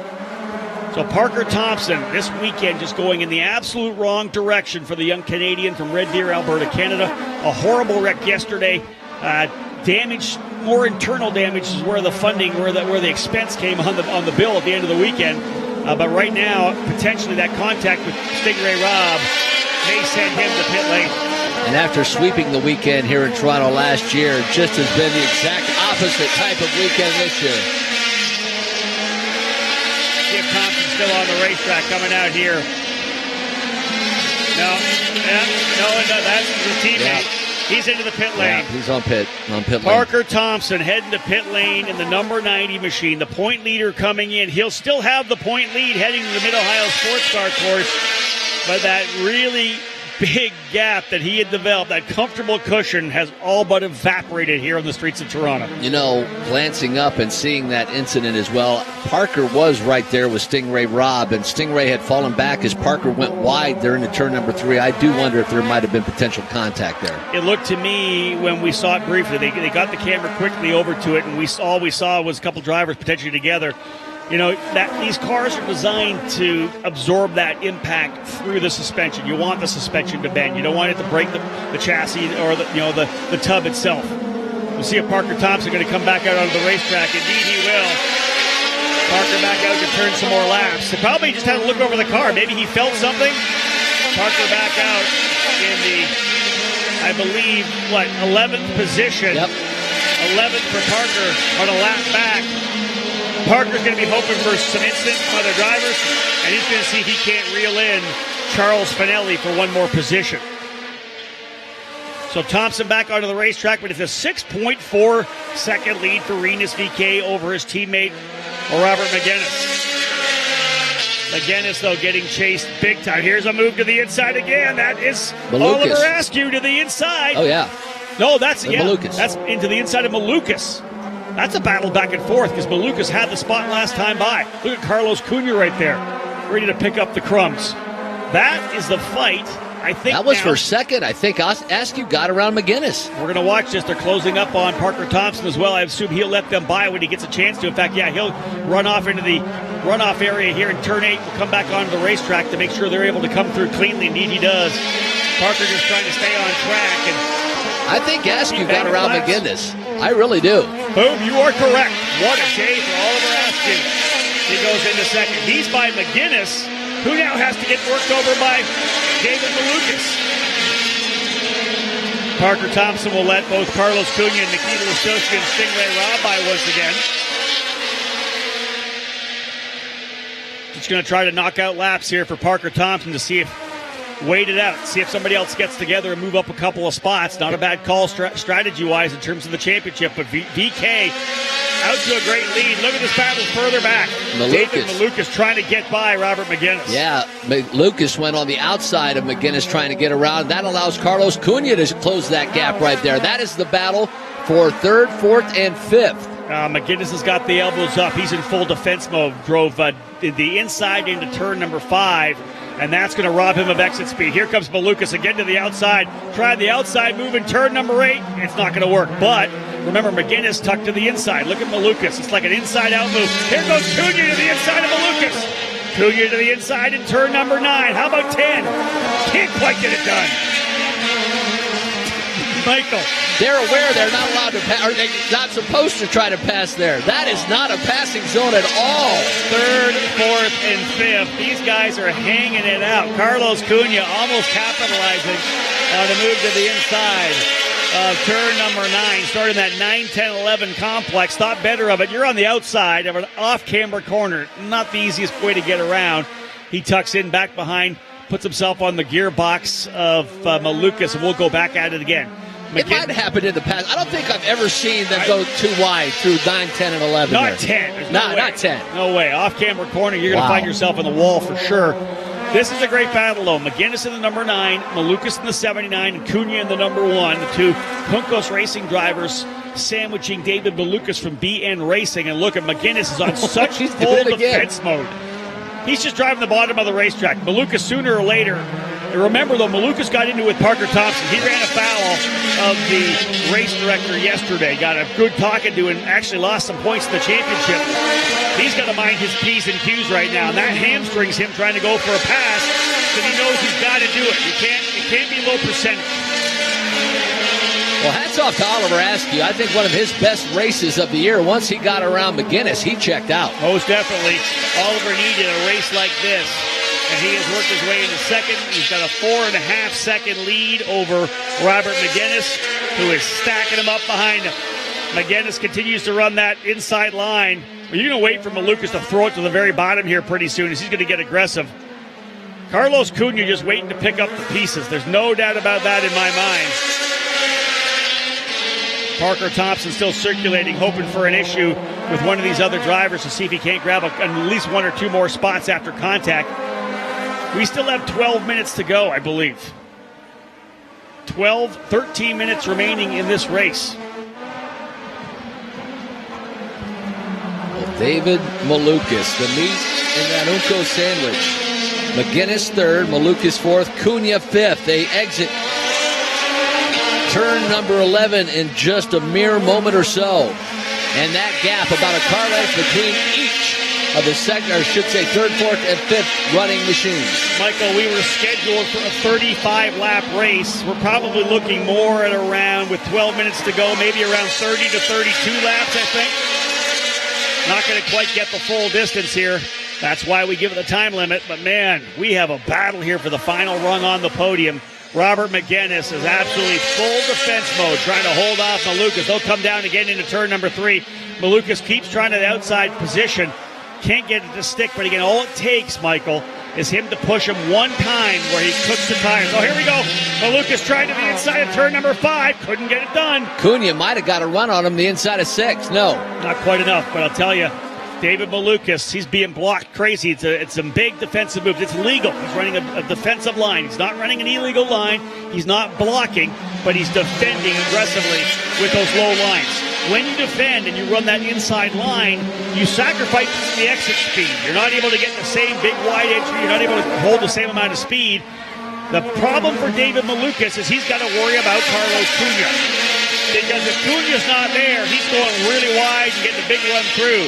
if he goes wide to try to get that run, Cunha's going to put the number 1 to the bottom. And I think that's what Cunha does. When they come down Thunder Alley into turn number 3, McGinnis will stay on the inside. Malukas will take that middle line, and Cunha swings way wide. I think maybe trying to slingshot, do that over-under. And now Malukas with a great run on McGinnis on the outside to 3. Let's see what happens here now. Malukas gets a good run side by side. Not quite there again. Tucking up to the inside. We may go too wide coming out. Indeed we are. Last year, David Malukas got into it with Alex Barron in USF2000 in turn number 3, trying to be a little smarter here in race 2 for Pro Mazda. Again, this battle is allowing Nikita Listoshkin and the other Cape Motorsports car to come in. He runs in 6th and is slowly tracking them down, a couple of tenths of a second a lap. Still 10.5 minutes remaining in Pro Mazda. 5.6 seconds to lead for Rinus VeeKay as Oliver Askew trying to chip away at it. I don't think he's got anything for him, but the bottom line is he's putting down pretty good laps. I'm impressed, and you had said it, that McGinnis really running that defensive line, trying to keep Robert McGinnis, or David Malukas, I should say, from getting around, but there is Nikita Listoshkin. Hello, boys. I'll join this battle. I like the fact that you guys are racing that hard, and remember, Nikita Listoshkin's got probably the same setup as Oliver Askew, who is right now the fastest driver on the racetrack. So that car, Nikita Listoshkin, starting to come in. He's turning times in the mid-108s. The guys in front of him, 109s, and they continue to block down into turn number 3. Listoshkin locks it up a little bit, but he is right there. Listoshkin ready to make this fun, and Stingray Rob's coming back as well. Indeed, Stingray Rob falling back after what we assumed was contact with he and Parker Thompson.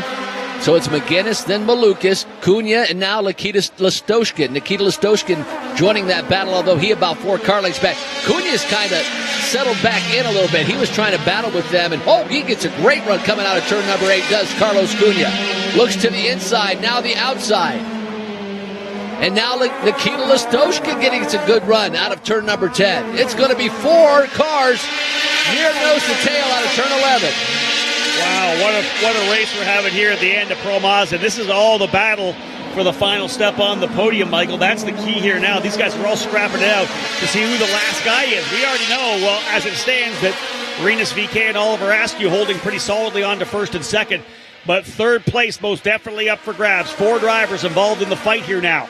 Here we go. Still 8.5 to go. This is going to be it right here, Rob. Keep an eye on this. Malukas had a great run out of turn number 2, and now Cunha trying to attack again. He gets that run, but you're right. Robert McGinnis does such a great job keeping that line. He's going to force Malukas to have to make a daring move if he's going to get around. And again, as I said, you got to remember the fact that David Malukas was in the principal's office yesterday. He had to sit down with the race steward after the incident with Parker Thompson. He was on probation coming into this weekend. He has got to mind his P's and Q's. He cannot afford to make another bad move. Otherwise, he's going to find himself sat down for a race weekend. He has got to be smart here, and I'm liking what I'm seeing out of David Malukas so far. He hasn't made a bad mistake. He hasn't made a low percentage pass. He's just tried to pressure Robert McGinnis into that mistake, and he can't give up. It'll take one lockup. You just missed the braking a little bit, and you're going to lose it this time. He's trying to get another good run out of 1, where you come out of 1 cleanly, you're able to make that move into turn number 2. I wonder, instead of him, Cunha got a nice run out of turn number 2 there. Yet, let's see where he fares. Interesting when we wait for them to get down to 3. Looks like front wing damage for Stingray Rob, the right front wing of Stingray Rob. He's still coming closer, but that could have happened with Parker Thompson. I wonder if he actually cut a tire. Cunha! That's Carlos Cunha goes off. Carlos Cunha off. I think potentially Malukas off as well. One of the other drivers further back. Carlos Cunha. Carlos Cunha overcooked it. He puts it into the tires with 7 to go. That indeed. We'll watch them come back through here. What has happened? Will we go full course yellow? Carlos Cunha into the wall in the exit turn number 3. He got that run out of turn number 2. He got around David Malukas and then went to battle his teammate into turn number 3 and just overcooked it. The car stepped out and he slammed into that tire barrier. Well, let me tell you this. We're going to have to go full course yellow because there's a car on the racetrack. We're going to see it momentarily, full course yellow. When we do indeed go to full course yellow, this is good. This is going to be a pretty easy cleanup. They're going to probably just either refire Carlos and get him going or quick jack him back. Here it is, full course yellow being thrown now. 6.5 minutes remaining. Antonio Saravalli in the pit lane as well. So Saravalli out, rough one for Saravalli. We're watching guys fall down. Potentially some shift issues for Saravalli, I'm being told. So he's in pit lane. Again, it's been a good year for Antonio. He needs just to keep focused on what he's doing. A great young talent. Parker Thompson may get a couple of spots back here with the incident. Carlos Cunha, of course, trying to get things underway. Little less than 6 minutes to go. We got a scene set here. In comes Charles Spinelli. He gets through. The Mazda pace car will pull out in front of Rinus VeeKay. Parker Thompson right behind him. Parker might have needed to try to stay up front there, but you had to get off the throttle. Now, we're watching to see where everybody's going to shake down. This is going to give Oliver Askew an opportunity to go for the race win. Michael, he turned the fast lap of the race right before the yellow. This car of Askew starting to come together.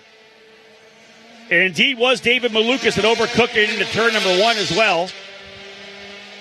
So I wonder if he just ran, because Stingray Robb got to the outside, and Malukas then kind of followed everybody in. When Cunha overcooks it into the turn and hits a tire barrier, I wonder if Malukas just got collected because he ran out of room. It looked to me, if we get a chance to see the replay, we're going to see Carlos come into the corner and lose it. The car he's into the corner too hot. It starts to rotate, and he actually hit it. The tires flush, I believe, with the left side tires. It looked to me like Malukas just locked the brakes up coming in, want to potentially avoid what could have been a huge wreck, and he went straight off into the runoff, able to get the car spun back around and back out onto the racetrack. Didn't lose much in terms of time on the racetrack, but he's down. I mean, he's a couple laps down. So I don't think he ever came back around. Well, I don't think he did. There is more to this story, folks. David Malukas potentially out of this race as well. This is crazy right now. They're going to bring the car out to try to get Malukas, or rather Cunha, so more damage than they thought of the car for Carlos Cunha. I'll tell you, Oliver Askew just wringing his hands right now saying, give me a 2-lap dash. Give me a green-white checker. Give me a couple laps to see if I can go at Rinus VeeKay, because he was chipping away at it. Oliver Askew in the number 3 for Cape Motorsports, your reigning USF2000 champion with the Mazda Scholarship, having his best run of the year thus far. David Malukas, Carlos Cunha, the reason for this late caution, timed race, and with both of those cars, we're not sure where Cunha is, but we know that Cunha is in the tire barrier, not sure where Malukas is. Well, here's this. One more lap around, and Parker Thompson is going to go up 2 spots. Yep. He's now on the same lap, 2 laps down with David Malukas and Carlos Cunha. This incident late in the race, and this is why you go back out of the racetrack when you can. Parker Thompson is going to leapfrog up into the 8th position now. He's still a lap behind Charles Spinelli. There goes the AMR safety vehicle. So we have a little bit of a replay here. It was a very quick incident, and we had it from the camera shooting back. There you see Cunha go into the wall and the tire barriers. Yeah, that's not enough. We were hoping to get the replay of them coming down. The shot with the camera from the outside of turn number 3 shooting gave us back, a good look yes. when you and I saw it. But indeed, it was a complete left side impact for Carlos Cunha. Hard enough, of course, now that we know. That there you go. Here we go. This is it. Here this we go. is it. So Carlos Cunha comes in. He's wide. He hits that the concrete, and he's gone. Look at Malukas. Yeah. I don't know what happened to. I bet you something further up the racetrack. He might have had issue with Cunha, and let's run this by. He and Cunha made contact back in turn number 2 because Malukas fell way back. Agreed. Cunha gets around. He goes into the turn. Can't make that turn, and Malukas is done as well. Maybe a suspension piece broke on that car. So essentially, yeah, if we go forward and say there was a potential contact between those 2 drivers and 2, by the time they get down to 3, whatever it was with that suspension that wasn't working, whether it was the toe in that was pushed out, whatever it may have been, we see that Malukas can't even turn, can't get going. He goes into the runoff, and he's probably done. And then we see Carlos Cunha not able to make the corner. But, man, he was carrying a lot of speed trying to get to the outside of McGuinness. And we've talked about it all weekend. You get onto that concrete, and there's just no grip there. Car can start pushing away. I think we're going back to green, folks. We have 1.5 minutes remaining. I think we're going to get 2 laps here. 2 laps. A 2-lap dash. Here they come. Green, white checker. On your way now again. Rinus VeeKay, your leader. Oliver Askew second.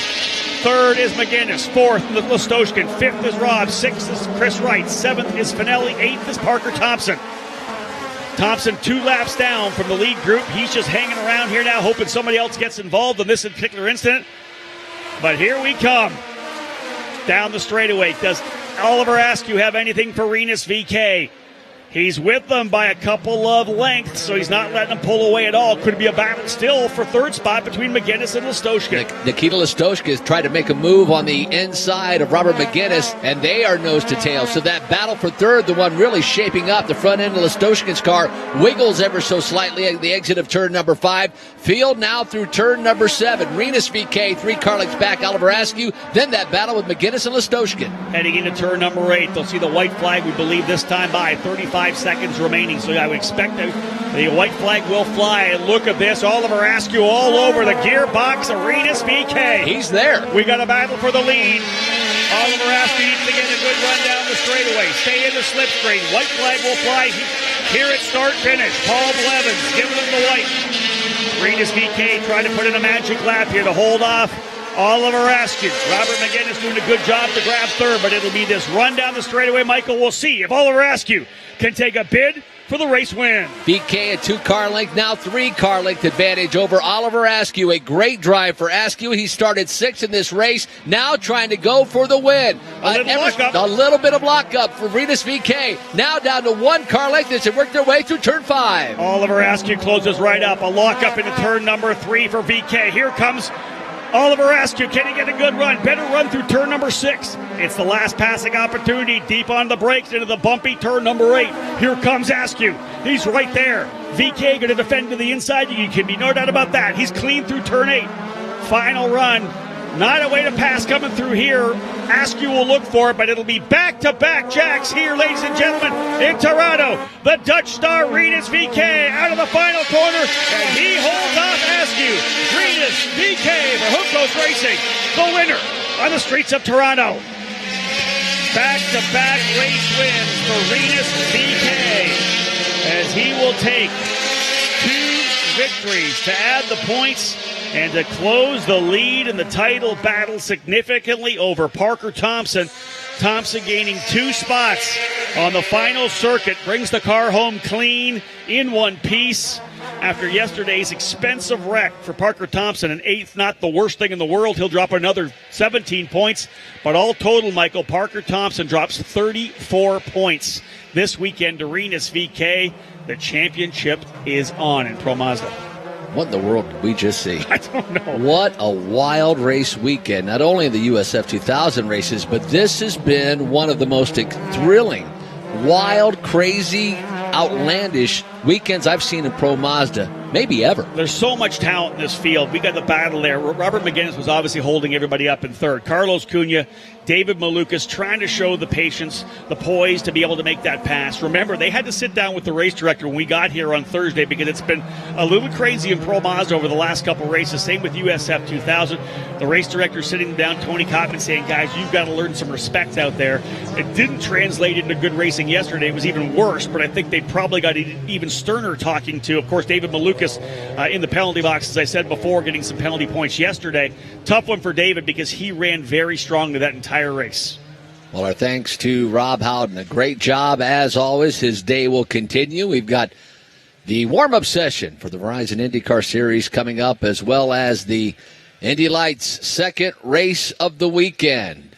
A crash at the very end of the qualification session for an already injured Colton Herta. Has a broken thumb. We'll see a replay of that a little bit later on. In the meantime, fans, join us at the OLG Winners Circle as we celebrate. What a wild weekend it was. And there you see Rinus VeeKay, winner of race number 1, swept the weekend, race 1 and 2 here in the Pro Mazda Series. A brilliant drive from that young man, and hats off to Oliver Askew.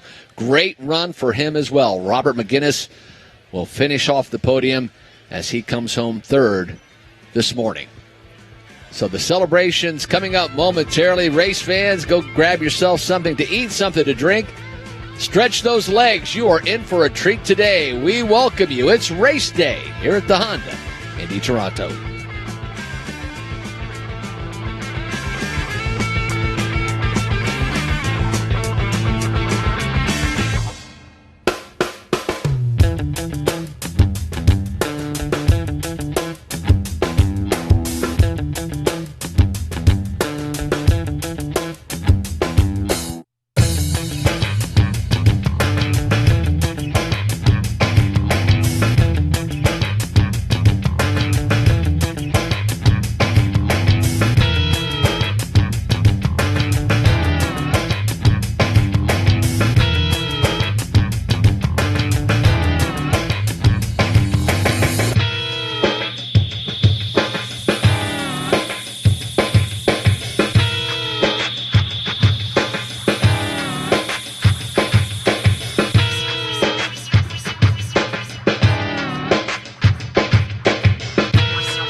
along the track, Avery, his brother Bobby, who won here in 1968, is coasting and as if to say, okay, kid, it's your turn to win this 500-mile race. It's all yours.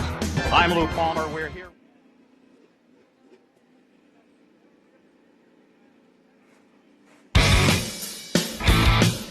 From the streets of Toronto, it's time for the Verizon IndyCar Series on the Advance Auto Parts IndyCar Radio Network.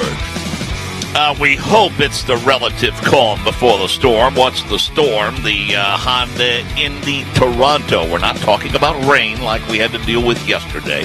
Welcome, everyone, to the streets of Toronto. I'm Mark James, happy to be joined by Dave First, and a pretty spirited qualifying session yesterday. And again, the rest of the field shocked, frustrated, aggravated, whatever the superlatives you want to use to connect it to Team Penske, Dave, seemingly with a habit of stealing a pole on the very last turn at the very last second of knockout qualifying. Some would call it stealing. Others would call it, I don't know, divine intervention, or maybe they just planned it that way. Or Saturday. Or just, if you're Roger Penske, they call it Saturday. That's right. In the IndyCar Series.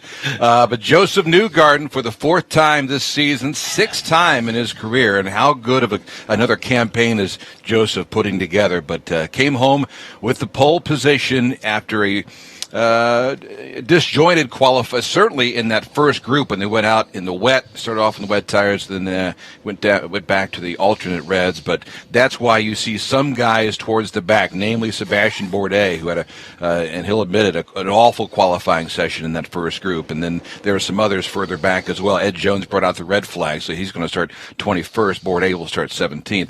But it's going to make the things all the more interesting this afternoon when we go green here at Toronto. Pro Mazda Race ran a little long because of some issues they had, a number of cautions, some heavy contact for a number of cars. So this session just a few minutes late and getting underway for the Verizon IndyCar Series. We can tell you when we arrived yesterday, cloud cover, we dealt with that all throughout the day. And as Dave referenced, some moisture from time to time changing the conditions. No such worries today, sunshine and blue skies.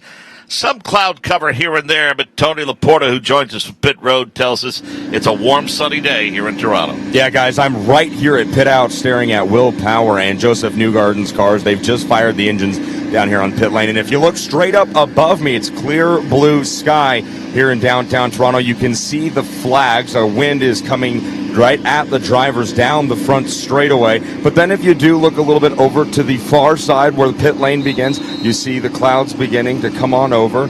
But it's a beautiful day here in Toronto, and the weather could not be much better. It certainly is much improved on the rain we had yesterday, guys. All right, Tony, thanks. Look forward to the next 30 minutes or so as you describe to us exactly what's unfolding. And, Dave, let's talk about the history of this event. It goes back to 1986, the inaugural winner, Bobby Rahal, Emerson Fittipaldi, Al Unser Jr. victorious here. The native son, Paul Tracy, got a win here, the only Canadian to do so, by the way. Mm-hmm. But Michael Andretti, this kind of was to Michael what Long Beach was to Al Jr. 7 wins here for Michael Andretti. Most recently, though, drivers that have displayed some mastery here include Scott Dixon and more recently Joseph Newgarden, who's won 2 of the last 3. Yeah, Al Jr. actually won a couple of events here, right? But not certainly to the number that Michael Andretti. Of course, you go back, that was the old famed Newman-Haas days, and Paul Newman would be here, and Carl Haas, and it was so much fun that era. Of course, Mario was involved in the series at the time. But you got to go back to 2003. The last time a Canadian won here on home soil. Paul Tracy's won here a couple of times, but you think about some of the great names, some of the great Canadians that have raced here on the streets of Toronto, the Carpentiers, the Taglianis, Jacques Villeneuve.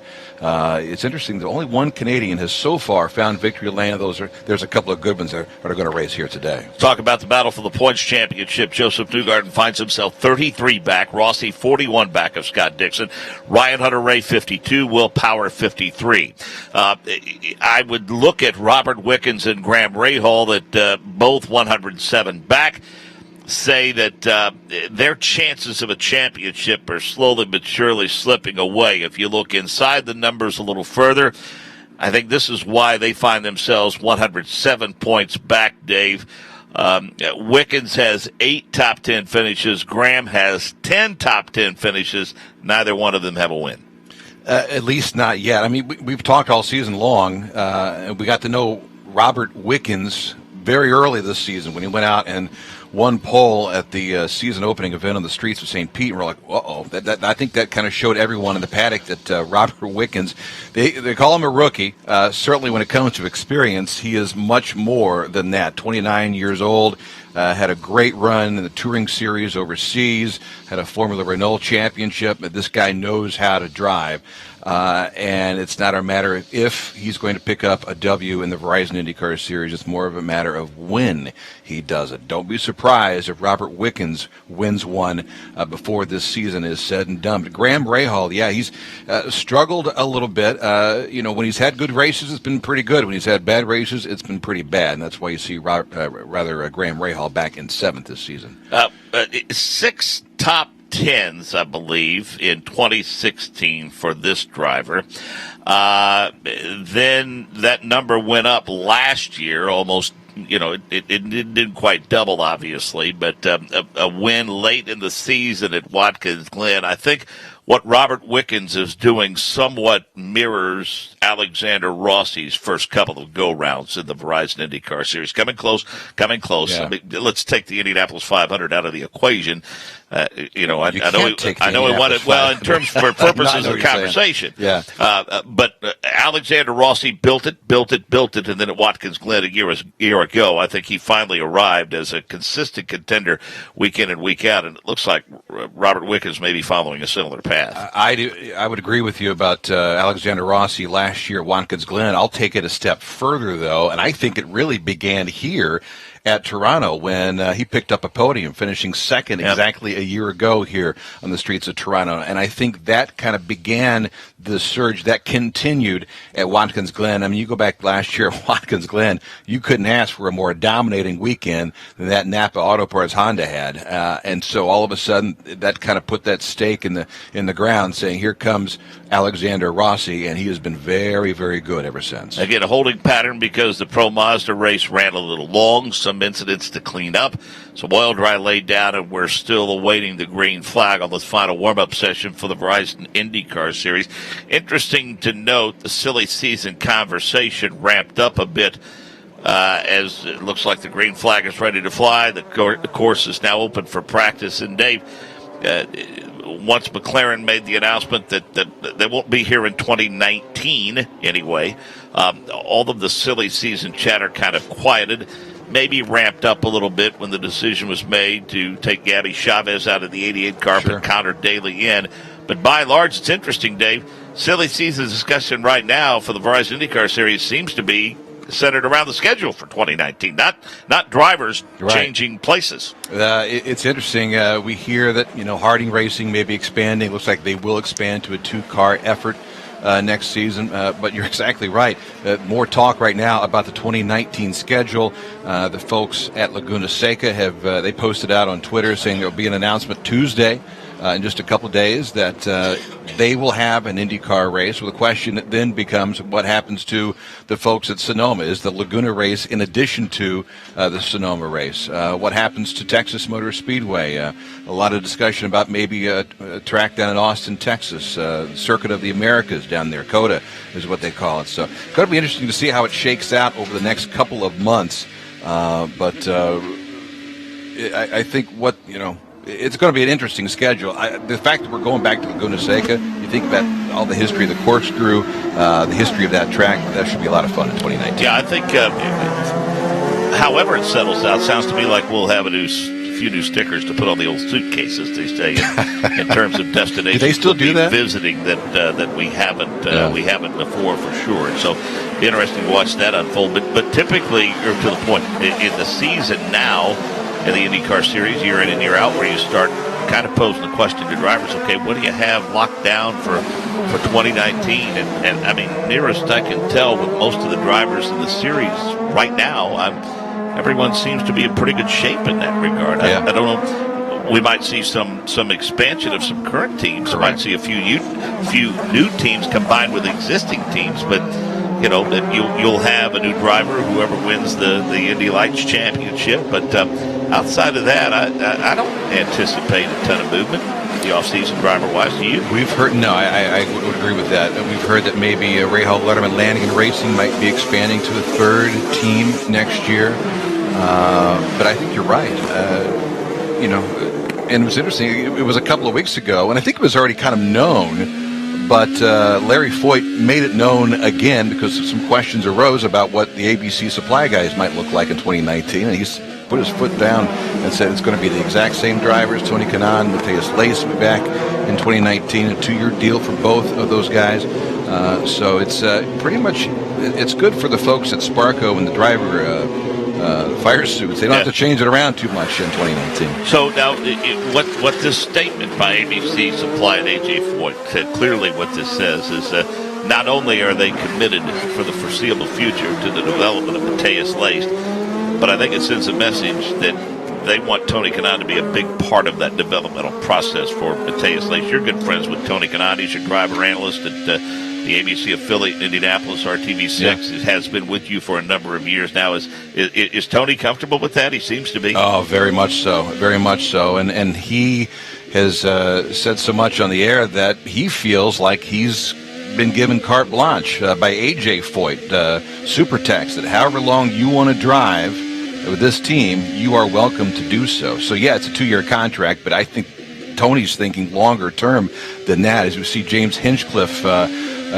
some brake smoke out of the back of that Honda, and he goes on to the runoff area in turn number 3, where Jake Query will be in this afternoon's race. But I think Tony Kanaan is going to be around not only for a couple of years, but probably a couple of years past that for AJ Foyt. This has been a tough nut to crack for these teams and drivers throughout the course of this weekend. Of course, the changes to the aero package, well documented. It's changed the braking zone. The one place the drivers have universally applauded Green Savory Promotions and Jeff Atkinson, the president, the repaving of the front straightaway. The turn 1 was almost non-negotiable last year. Right. And all of them have expressed a huge sigh of relief at the fact that that's now silky smooth down that straightaway. Still plenty of other bumpy portions of this race course. I'm guessing, speaking of Tony Kanaan, he wishes that they would have repaved that a year earlier because, remember, when he was driving the number 10 last year, he got over some bumps and lost control of that NTT Data Honda a year ago and ended up into the runoff area and into the tire barrier as well.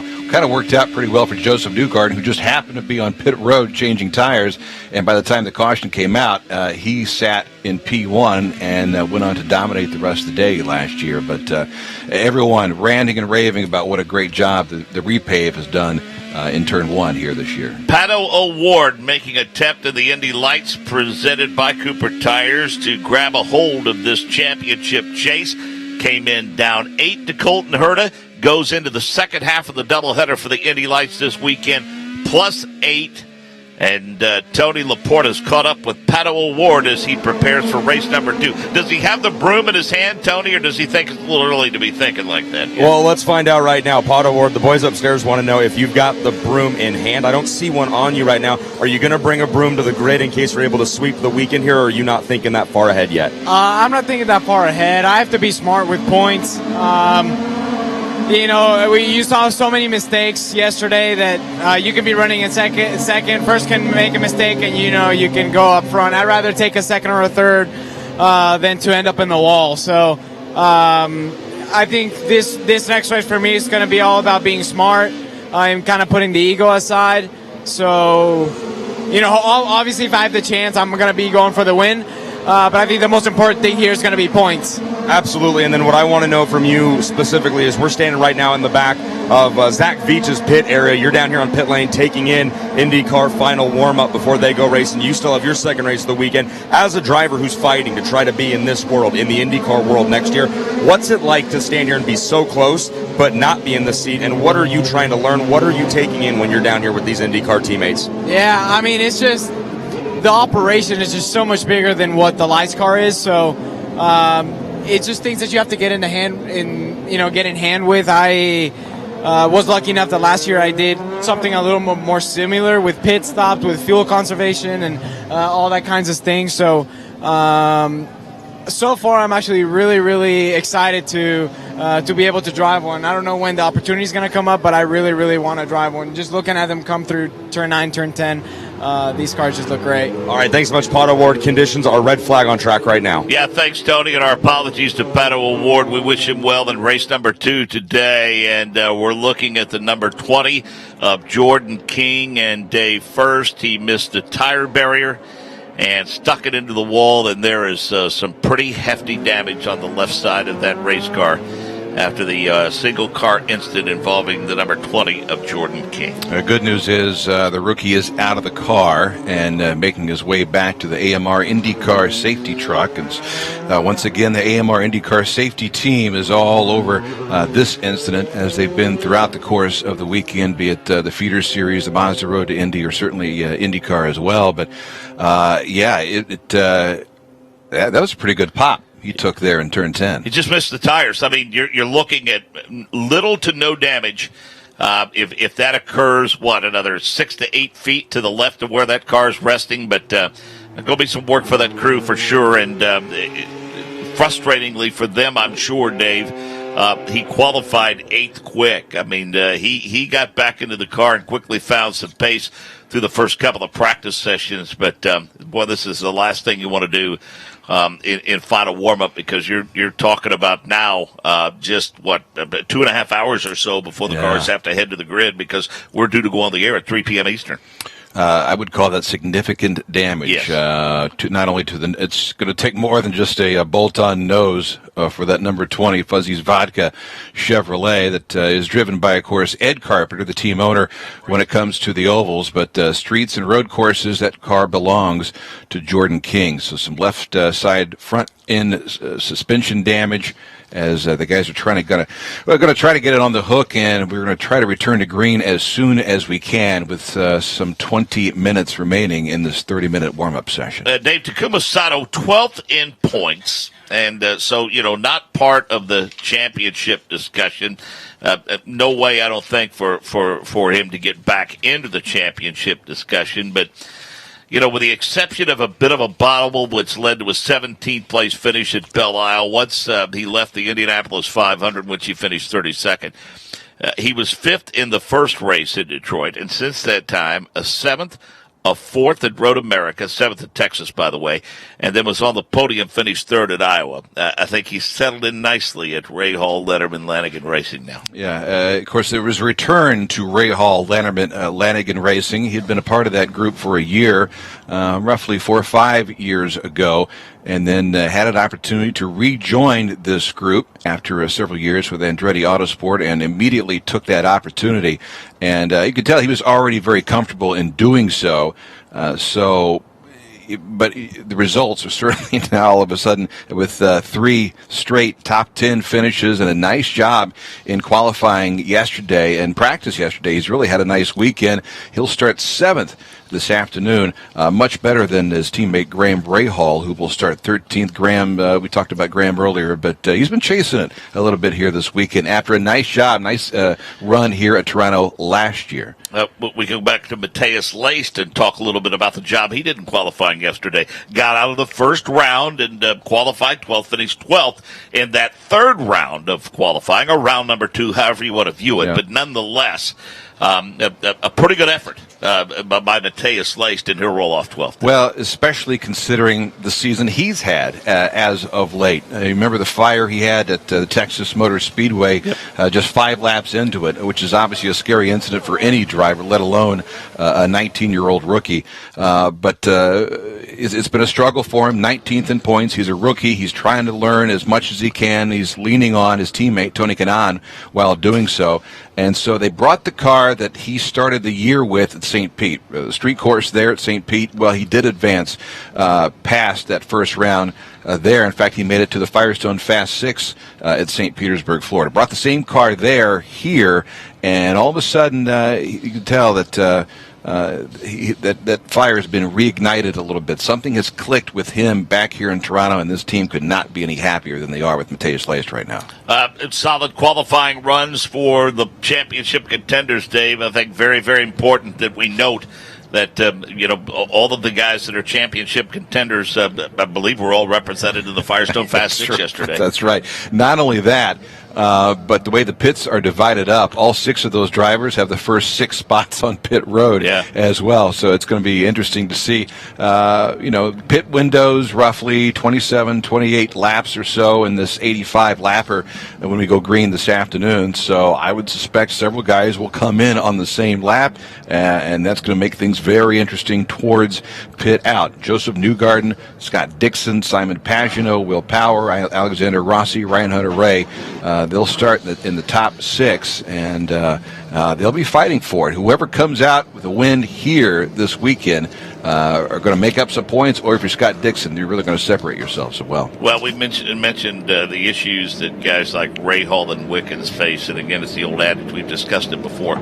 They've put themselves in a position to where, regardless of what they do in terms of wins, those 5 in front of them have to have some serious issues over the course of the next couple of races. Unfortunately, those guys are not notorious in terms of DNFs, for sure. It's not going to happen very, very often, right? With Scott Dixon, certainly, he's not going to be one of those guys that they're just going to be scratching their head for a weekend, although that sort of happened at Iowa last Sunday. But you're absolutely right. You look down the top 5, Dixon, Newgarden, Rossi, Hunter-Reay, Power. If they haven't won a championship, they will soon, namely Alexander Rossi. So you got to have a really good day. You got to help make sure, hope that other guys have bad days. And I'd be very surprised if that happens here in the streets of Toronto. And you know what Iowa did? Iowa kind of changed things because of some of the front runners like Rossi and Dixon that went lap down. We now have no driver in the series that has completed every lap. Dixon and Rossi were the last 2 to have done so. And the fact that they finished laps down, and by the way, had top 10 finishes more or less, but that shows you how dominant some of those cars were. So anyway, let's get an update from pit road from Tony Laporta. Hi, guys. I'm standing here with Kevin Diamond on Seb Bourdais' car, and Seb just came in 5th. What have you guys heard? What's he saying about the car? Obviously not the qualifying session he wanted, but he'll be able to race from a good spot today. What's he saying about the car early on in this warm-up? No, he's much happier with the car. We struggled a little bit on day 2 yesterday. Obviously, the rain didn't help, but he is happy with the car. And what we're looking for is for him to be in the top 5, because where he has qualified, we may go with an alternative strategy, but you need the speed to be able to pull that off. Now, obviously, the street courses seem to fall in Bourdais' favor. He obviously comes off the win 2 years in a row now at St. Petersburg. This track a street course, but that's where the similarities end. What is the team feeling going into this race as far as how they can perform on the street courses this year? Well, historically, Seb has been very good here in Toronto. We have had this. The street courses are the only ones we really haven't had the pace, but except for Long Beach. But now here, we think we've got the pace, and we think we can pull off what we need to. All right, again, Kevin Diamond, Director of Communications, down here on the number 18 cards. Kevin, thank you for the time. Thank you, guys. 84%, by the way, Dave, 84% of the time, Scott Dixon, over the course of almost 300 starts now, finishes a race. Right. That gives you an idea how few. Is that good? That sounds good. That's a pretty nice average, okay. I think, Dave. It's much better than you and I ever shot in a basketball game, or much better than you and I ever hit in baseball. So I'd take that in golf. And the list goes on and on and on and on and on. You look back at what happened to him at Iowa, and they had some gearbox issues, and they put the wrong, a very rare mistake for the guys that are known as the Wolfpack, one of the best pit crews in the business, and they flipped the tires in the front end. They were rushed, and all of a sudden found themselves in a really bad position. And you think, boy, what a really bad weekend Scott Dixon had, and yet he only finished 12th. Right. That's not that bad, and he hangs on to the points lead as well. Well, 43 wins and 26 poles. We have talked about this before, but of those 298 starts, Dave, 101 top threes, 148 top fives. But 298 starts, 213 top tens for Scott Dixon. It's hard to beat a guy with those kind of numbers when you're trying to pass him for a championship. Let me throw out this one. Scott Dixon, if he comes home with a top 5 today, and chances are probably pretty good that he'll do that, that'll be his 149th, which will tie him for second place all-time in IndyCar with, of course, the great A.J. Foyt. Closing in on 300 starts, and we think that he's got maybe 100 to 150 more at the age than he is. Let's go back to pit road. Guys, I'm standing down here with Santiago Urrutia, who is in the Harding Racing box. Connor Daly's in the car this weekend. Any chance we're going to see you in the car in Mid-Ohio? Who knows? I'm racing in Indy Lights, so I know I talked to them. We've been talking from the beginning of the year already. So right now I got to focus on my race and starting from pole position. So, yeah, what happened next? I don't know. Probably they give me a chance, or probably not. I don't know. Just got to focus on my racing and do my best. All right, and the same question I'm going to give to you that I asked Pato Award just a few minutes ago. You're an Indy Lights driver. You're fighting to get that Mazda scholarship to race in IndyCar next year. Right now, you're standing on an IndyCar pit lane watching these guys do their thing. What's going through your mind? Is it hard to stand here and watch this, or do you enjoy it and the opportunity to learn more? It's hard because I don't have money to get to IndyCar. That's the problem. So definitely I want to get the scholarship. I've been struggling this year. Andretti's so strong. Seems like we're getting better every race. We're struggling in Iowa anyway, but right now I just want to enjoy racing, I just want to be happy, just want to get poles, I just want to win races. I had an awesome race yesterday. I couldn't win that race, but I spent, the time that I was behind Pato, so let's see if we can get the win right now and today and just move forward. You never know. Still 6 races to go. Who knows if I win the next 6 races, probably I can win the championship, so we got to be smart and just enjoy the races. All right, Santiago Urrutia, thank you for the time, and best of luck in race number 2 coming up a little bit later on. Thank you very much. Again, a red flag condition earlier, the single car incident involving Jordan King under 11 minutes to go, and, no one feels worse than a driver, Dave, when you have to put that added burden on your crew and your team who's already worked so very, very hard to now make some pretty extensive repairs to the race car in a relatively short amount of time. Yeah, that's one of those deals where you immediately go out and see if you can get your crew lunch or donuts or coffee or help turn a wrench if you have to, because time's going to be of the essence. Again, we come back on the air at 3 Eastern time, and that's less than 3 hours from now. So that crew is going to be going hard to work. But if there's any crew that can do it, it's Ed Carpenter's team. They're pretty good back in that garage area, and they'll have that car ready, no question about it. By the way, just under 10 minutes now remaining in this final warm-up before this afternoon's 34th Honda Indy Toronto. And big shocker, the pole sitter for today's race, Joseph Newgarden, just went out and turned a lap sub 1 minute at 59.3. He's quickest. His teammate Simon Pagenaud second quick. And we haven't talked a lot about Marco Andretti today, but Marco's had quietly a very nice weekend outside of qualifying yesterday. But again, that was so disjointed that you see some better guys further back in the field. But Marco Andretti right now, third quick, the third and final driver right now under a minute around this 1.7-mile street circuit. Interesting to note about Marco, Dave. It seems as though that one of two things have happened. Either Marco has not qualified well but raced well, or qualified well and not raced well. Still looking to put a complete weekend together. Jordan King, as we mentioned, brought out the red flag a few moments ago. Tony, you've caught up with it. Jordan, what happened out there? Used the curb and the steering wheel kicked back quite a bit, so it slightly slipped out of my hands. So, yeah, that was what happened. I know it's just now gotten wheeled back to the paddock area, but upon your assessment of getting out of the car, how bad's the damage? It's not too bad. It was quite a light hit, so I'm sure the guys will get it done pretty quickly. All right, Jordan King, thank you for the time, and we'll see you out there on the grid. Thank you. Yep, good stuff, Tony. You heard it straight from Jordan King, and we've seen Colton Herta make a couple of visits to the wall over the course of the weekend, Dave. Now, granted, one of those resulted in a cracked bone in his hand, and his left thumb. Yeah. You can only guess, Dave, that that may have had something to do with the last couple of incidents, because as bumpy as this track is, when you're dealing with a fracture, that's got to be something you feel. It doesn't matter how much cortisone you probably have in that thumb, it's going to happen.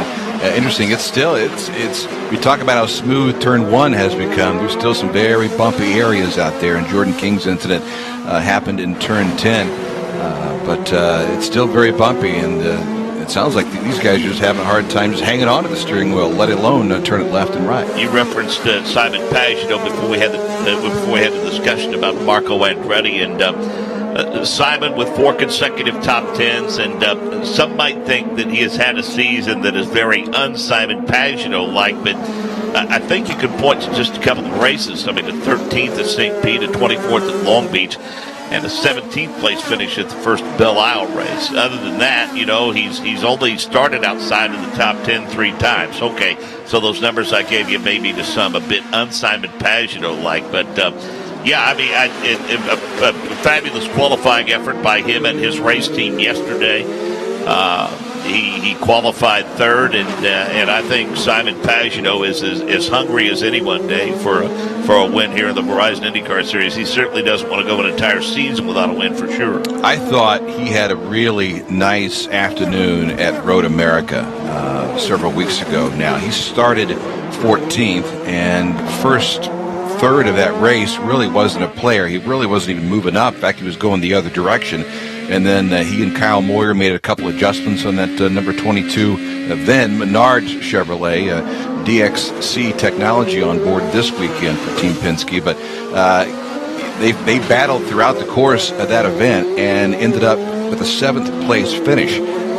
Didn't move anywhere in the points, but I think that gave him a little momentum that just reminded everyone of just how good this team could be. This is going to be Simon's 10th start here on the streets of Toronto. His best finish is 4th. Did that a couple of times. A couple of years ago, 2014, 2007 as well. And don't be surprised if the man from France, who is probably also keeping an eye on World Cup right now, but he would love to come home with a victory here in Toronto today. We had Jack Harvey with us yesterday, and he gave us World Cup updates during the appearances that Jack made with us, both on Friday and Saturday, so we appreciate that. Jack anxious. Is that the extent of our World Cup coverage on the radio network? I think it was the extent of it for sure, but we wish Jack well. He's testing with the team at Mid-Ohio, and then we'll be back in the car at Mid-Ohio, and his appearance is very well received. He provided a tremendous amount of insight and seemed to really enjoy himself, and we thank Jack Harvey for joining us for sure. How about the job Connor Daly has done this weekend for Harding? I mean,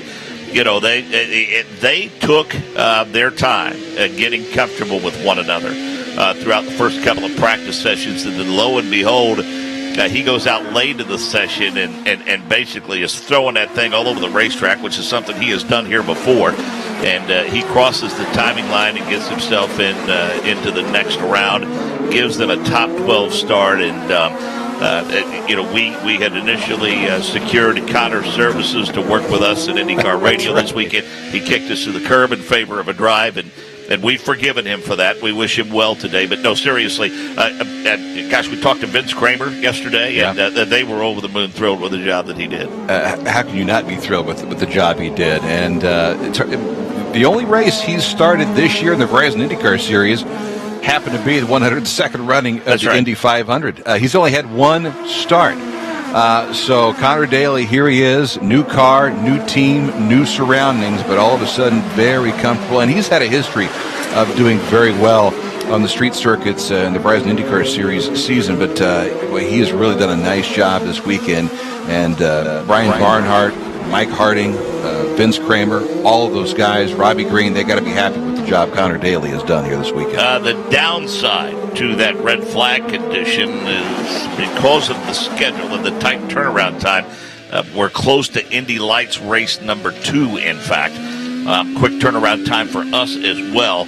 This session will not be extended, Dave. So, depending on what you're working on, if you had struggles yesterday and you'd hope to solve those issues today, you don't get any additional time to do it after the time lost to that red flag, which was about 6 minutes, 43 seconds. Time is of the essence as we're riding on board with James Hinchcliffe, the mayor of Hinchtown. It's interesting. You walk up and down Pit Road throughout the course of the weekend, and the guy who has had the most attention from the fans, most attention from the media, as you might expect, but it's been Hinch, and it's almost really started from the win at Iowa last Sunday. He arrived here in Toronto on Monday. He's been going full bore ever since with all sorts of media appearances, fan appearances, and he will be a crowd favorite. Robert Wickens, certainly, yes. Zachary Clement DeMello, yes. Canadians love their own on home soil, certainly.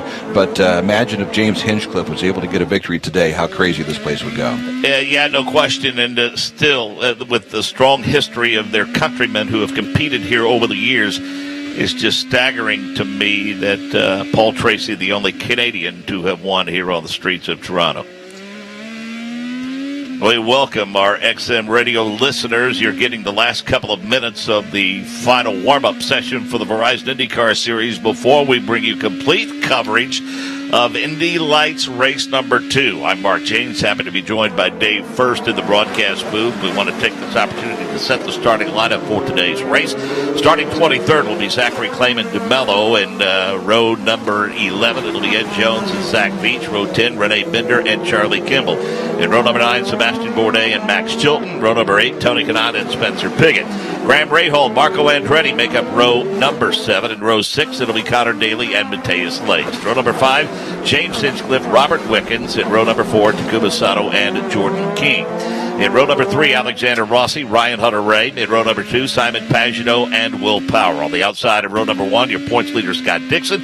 And your pole sitter is Joseph Newgarden. We have had one issue in this session. It involved Jordan King, who we said, driving for Ed Carpenter this weekend, rolled off in the 8th position. He found the wall.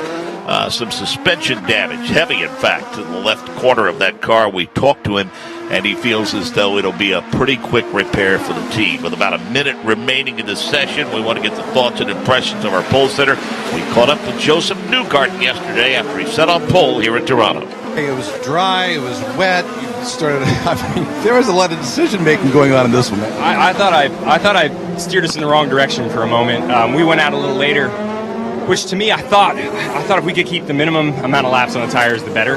The risk is if it starts raining heavier through the session, then that's the wrong choice because you need to be out there early getting a lap. But fortunately, it started drying up towards the end. I mean, it was in the middle. I thought I made a wrong decision because it was raining more intensely. And then those last 2 laps, it just got progressively better, and I knew that last lap was going to be the one to nail it. And the car's been incredible this weekend. The Hitachi car's been fast. We haven't had to do too much. Guys did a great job.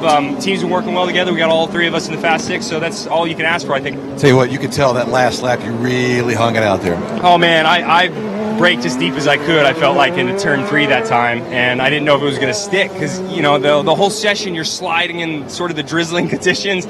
You just don't know what grip level you really have.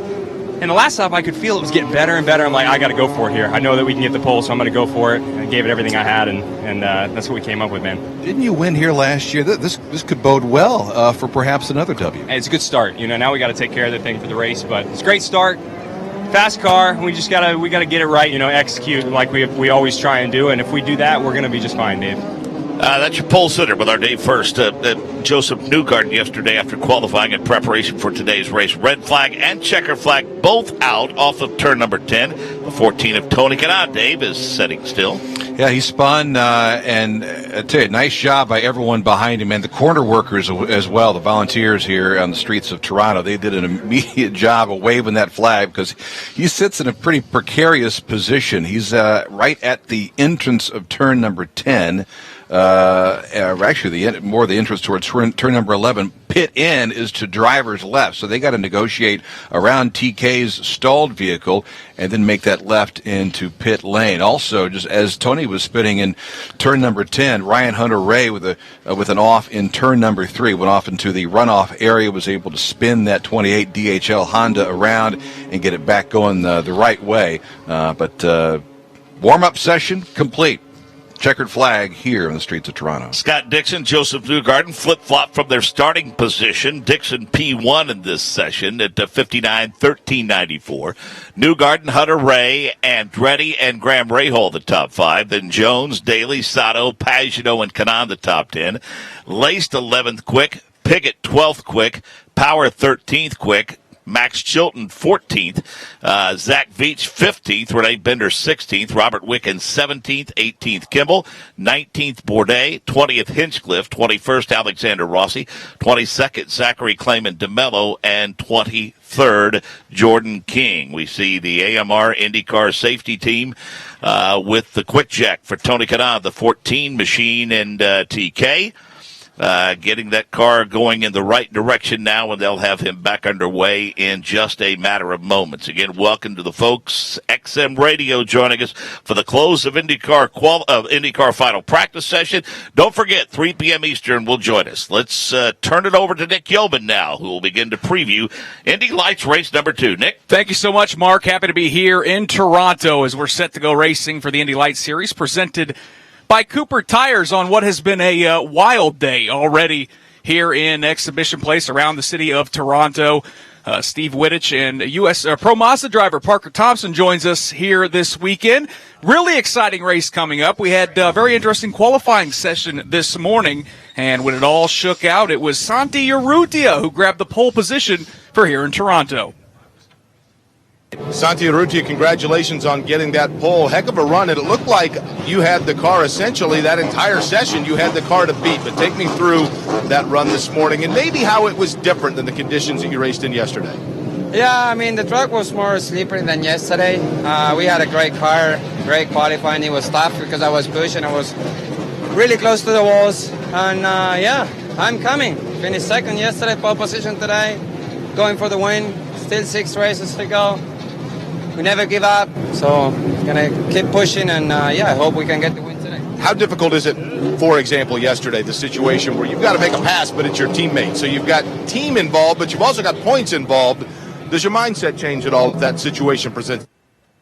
I'm trying to enjoy a little bit more the weekends. It was so frustrating at Iowa what happened. We were super slow, and you know, I was pissed with myself yesterday when I spin. I was getting close to Pato to get the win. So, you know, I can't make any more mistakes. So happy that we take the pole here. I think we have the car, so gotta keep pushing and see if we can win the race. We gotta be smart. Pato and Colton, they're gonna battle pretty hard. So I have to take advantage from that. And yeah, going for the win. That's your pole sitter, Santi Urrutia, for race number 2 here for the Indy Lights Series presented by Cooper Tires. As I mentioned, a pair of guests here in the booth. Steve Wittich from Trackside Online. We'll start with you. It's been a wild weekend, to say the least, in Indy Lights. Based on the race we saw yesterday, qualifying this morning, I don't know what to expect when we go racing today. Yeah, neither do I, Nick. It has been a wild weekend. You know, it's once we keep saying it over and over this year. 7 cars. You don't expect much, but each and every weekend, the series never fails to disappoint. It's been wild and crazy, and I don't expect anything different today. You know, you've got Pato O'Ward, who's going for a championship, took the lead. You've got Colton Herta, who's hit the wall a few times, has a little bit of a fracture to his thumb. And then you've got Santi Urrutia, who is on pole for the first time this year. And, you know, I don't think he'll ever give up trying to win the championship. Yeah, he's certainly been hustling that car all weekend, and it's paid off this morning as he will start this race from P1. As I also mentioned, we've got a Canadian driver here in the booth as our analyst, Parker Thompson from the Pro Mazda Series. Let's talk a little bit about your weekend. I know it's kind of been up and down, maybe result-wise not what you were looking for, but what does it mean to be Canadian and racing here on the Honda Indy Toronto weekend? Racing on home soil, there's nothing better than that. And the Canadian fans, I have to say, I may be a little biased, but at the same time, they are amazing. They're super knowledgeable. It's one of the only race weekends that I go that I'm actually known, and fans are cheering for me personally in the Pro Mazda category. So it's amazing to be home. Even though we didn't have the results we wanted, the fans here lift me up, and it's been an awesome weekend. The races in the Pro Mazda Series pretty wild, and little headlines yesterday with one of your fellow counterparts, Harrison Scott, going for quite a ride yesterday. Yes, and it wasn't just Harrison Scott that went for quite a ride. I mean, half the Pro Mazda field ended up in the wall, unfortunately, including myself. A little bit tough. I'm sure our race director after Johnny Unser's had a few words with a couple racers to get us to calm down. I don't know what happened yesterday, and even today things were a bit crazy. But the streets of Toronto bring that out in drivers. It's such a crazy track. There's a lot of passing opportunities down Lakeshore Drive, and you get packed up. It's tight. You're always nose to nose, nose to tail.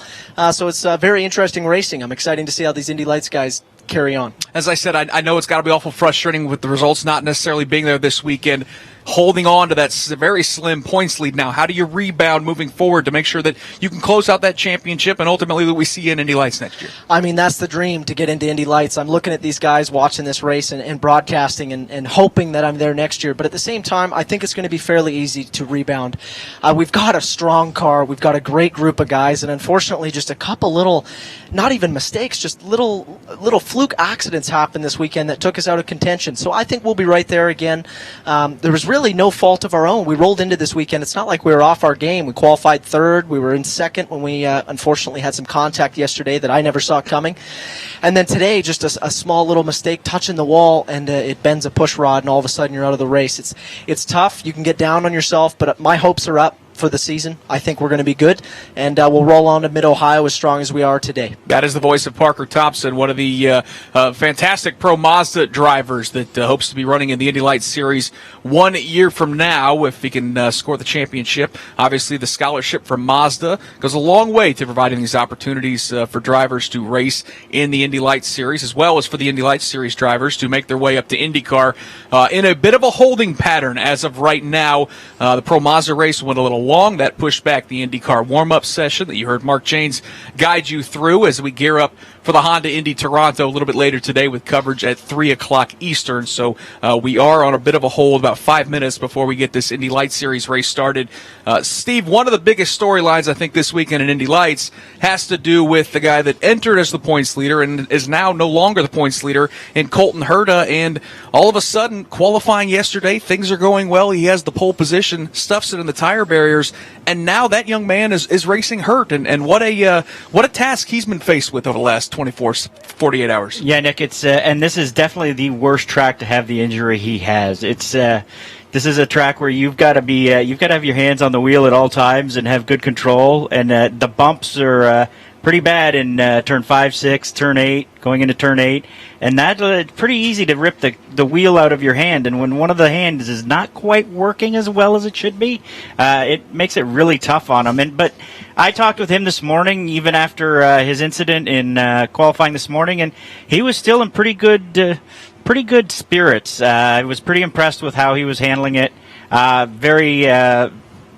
very measured with how he's dealing with this year, and it's been fun to watch him grow as a person.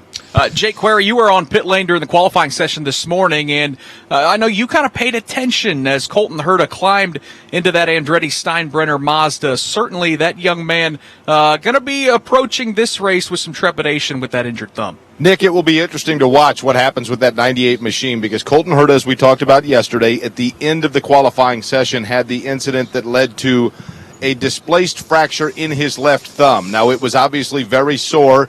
That might have been a factor late in the race yesterday when Colton Herta lost position on track. But then at the end of qualifying again this morning, one would have to expect that perhaps was a factor in the grip when he made contact in turn number 11 very late in the session. The good news is Colton Herta was not further injured, but that's not to say that car didn't have some cosmetic work that had to be done to it. So we shall see what that Steinbrenner Andretti Autosport machine how it will fare in this particular race. I'm in turn number 3, Nick.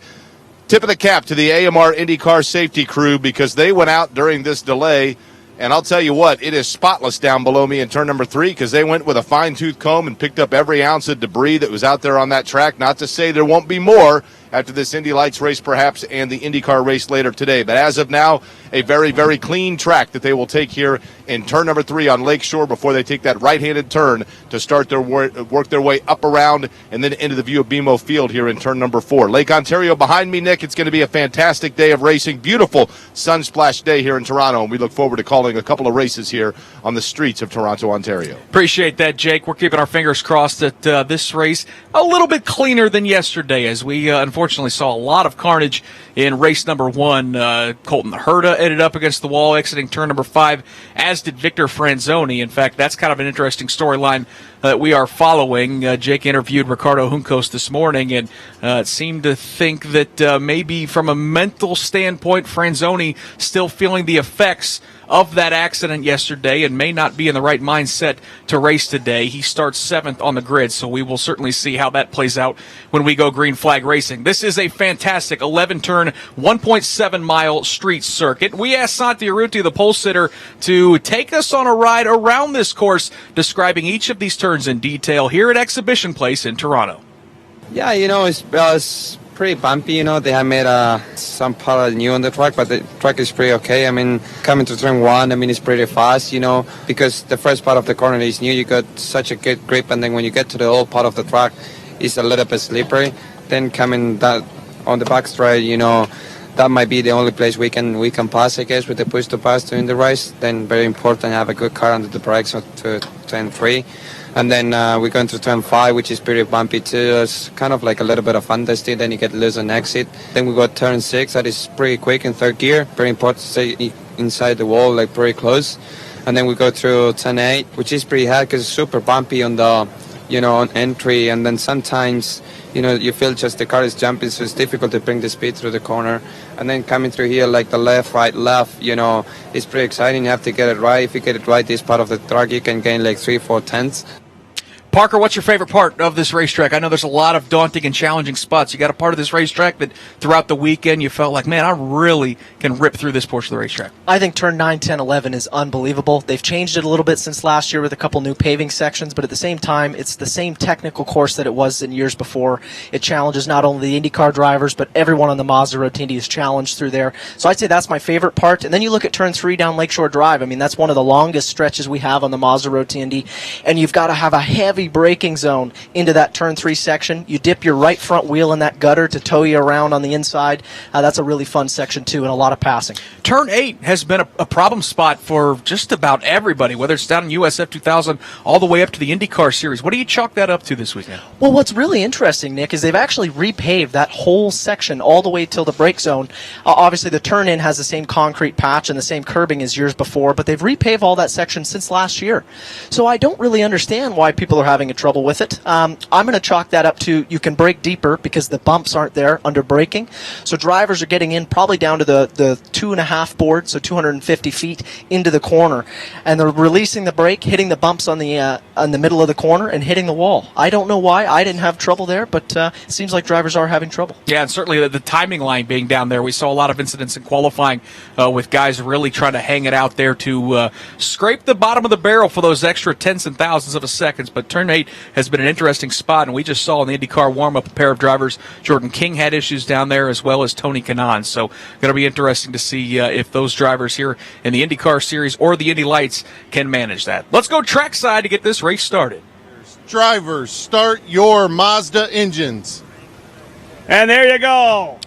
So it's time to go racing for the Cooper Tires Indy Lights Grand Prix of Toronto, presented by Allied Building Products. Here's your starting lineup today. It is Santi Urrutia on the pole for this race, 35 laps in length, or 45 minutes around Exhibition Place. To his outside, it's the new points leader, Padawa Ward, who grabbed that points lead based on the win yesterday. He comes in with an 11-point advantage over Colton Herta. Herta starts in the third spot with that bandaged-up thumb as he is racing hurt today. To his outside is Aaron Telitz, who had a strong car through the early portions of the race yesterday before having contact with his teammate Santi Urrutia, kind of took him out of contention. Telitz will start in the fourth spot. Ryan Norman, fresh off of a podium, third-place finish yesterday as he kind of, sifted his way through all the carnage, took care of that race car, and came home with a third spot. He will start on the inside of row number 3. To his outside is Dalton Kellett, the Canadian from right here in Toronto. Got a lot of fan support. We're going to talk a little bit more about that during the show. Kellett starts in the 6th spot, and then Victor Franzoni will start in the 7th position after Juncos Racing spent all night repairing that automobile after a late race accident in race number 1. So that's how the 7 drivers will start today's race. As we mentioned, Padawa Ward is your championship leader over Colton Herta by 11 11 points. Santi Urrutia still within striking distance, enters this race 41 points out of the championship, but could certainly use some wins as we roar on this last third of the Indy Lights season. We heard from Jake Query as we've got a pair of turn announcers out on the racetrack. Jake, the field on the racetrack for the first time, for the first of 2 parade laps headed your way here at Exhibition Place. And they will come into the view of the fans that have accumulated here in turn number 3. Already a good crowd here also around Ontario Place, which would be to their left.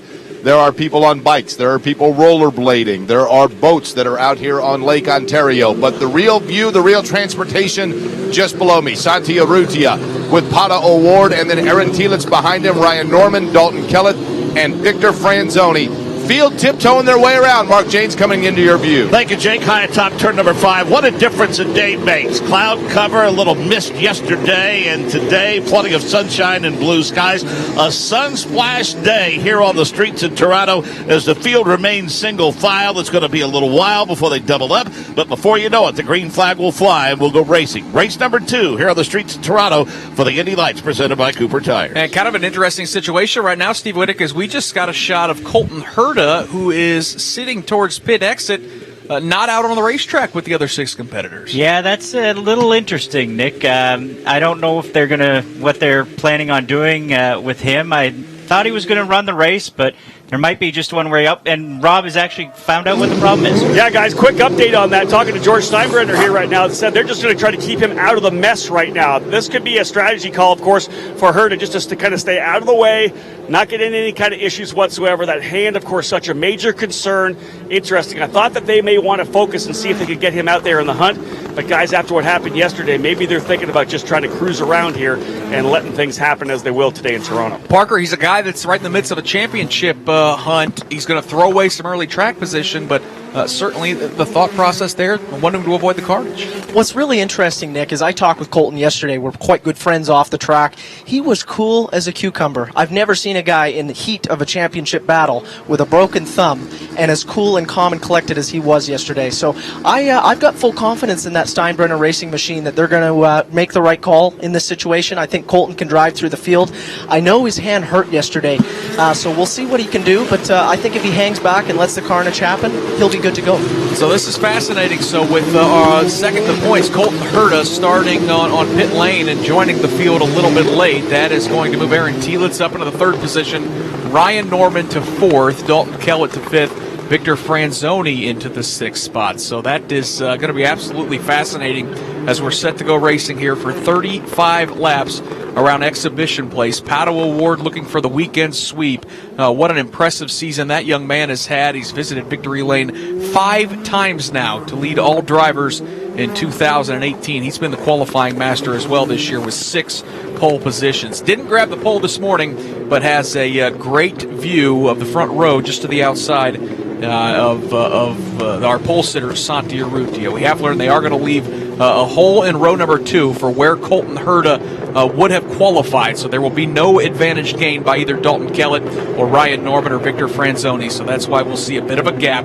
Field makes their way off of the final corner, and they will accelerate to see the green flag as we are racing here in Toronto, and Santi Urrutia gets a fantastic jump. He'll grab the lead into turn number 1 with Pato O'Ward 2nd, possibly a little wheel banging there between Telitz and Norman for 3rd. Telitz grabs that 3rd spot. Norman slips to 4th. Kellett to 5th as they race to turn 3. Things got pretty interesting there running 3, 4, 5. Now they get interesting up towards the front because suddenly Santi Urrutia gets business to the outside.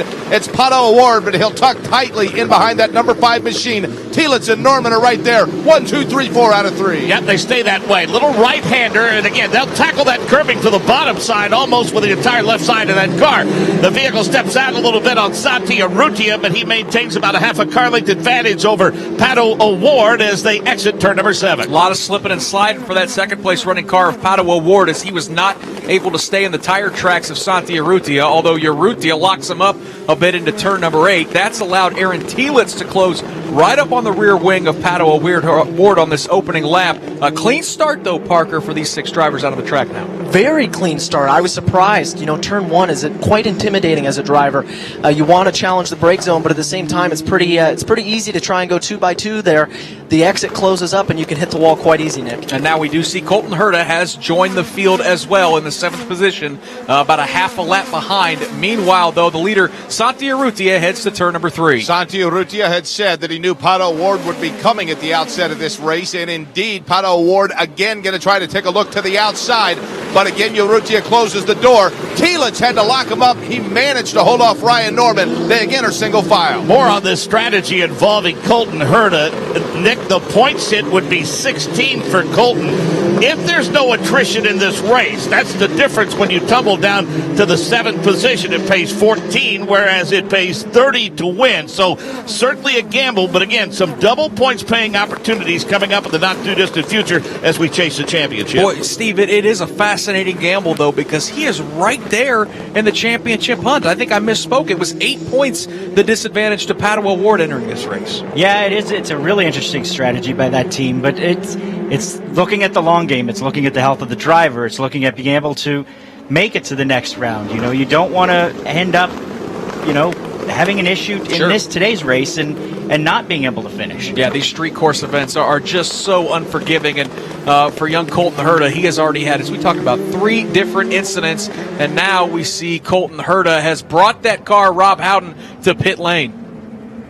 Indeed, Nick, Herta brings the number 98 machine into pit lane here right now, the Deltro Energy car. I'm thinking that maybe they just wanted to get out and run a couple of laps, get those laps done, put them in the books, and, of course, get an opportunity to get 7th place points at this point. Colton has brought the car in here.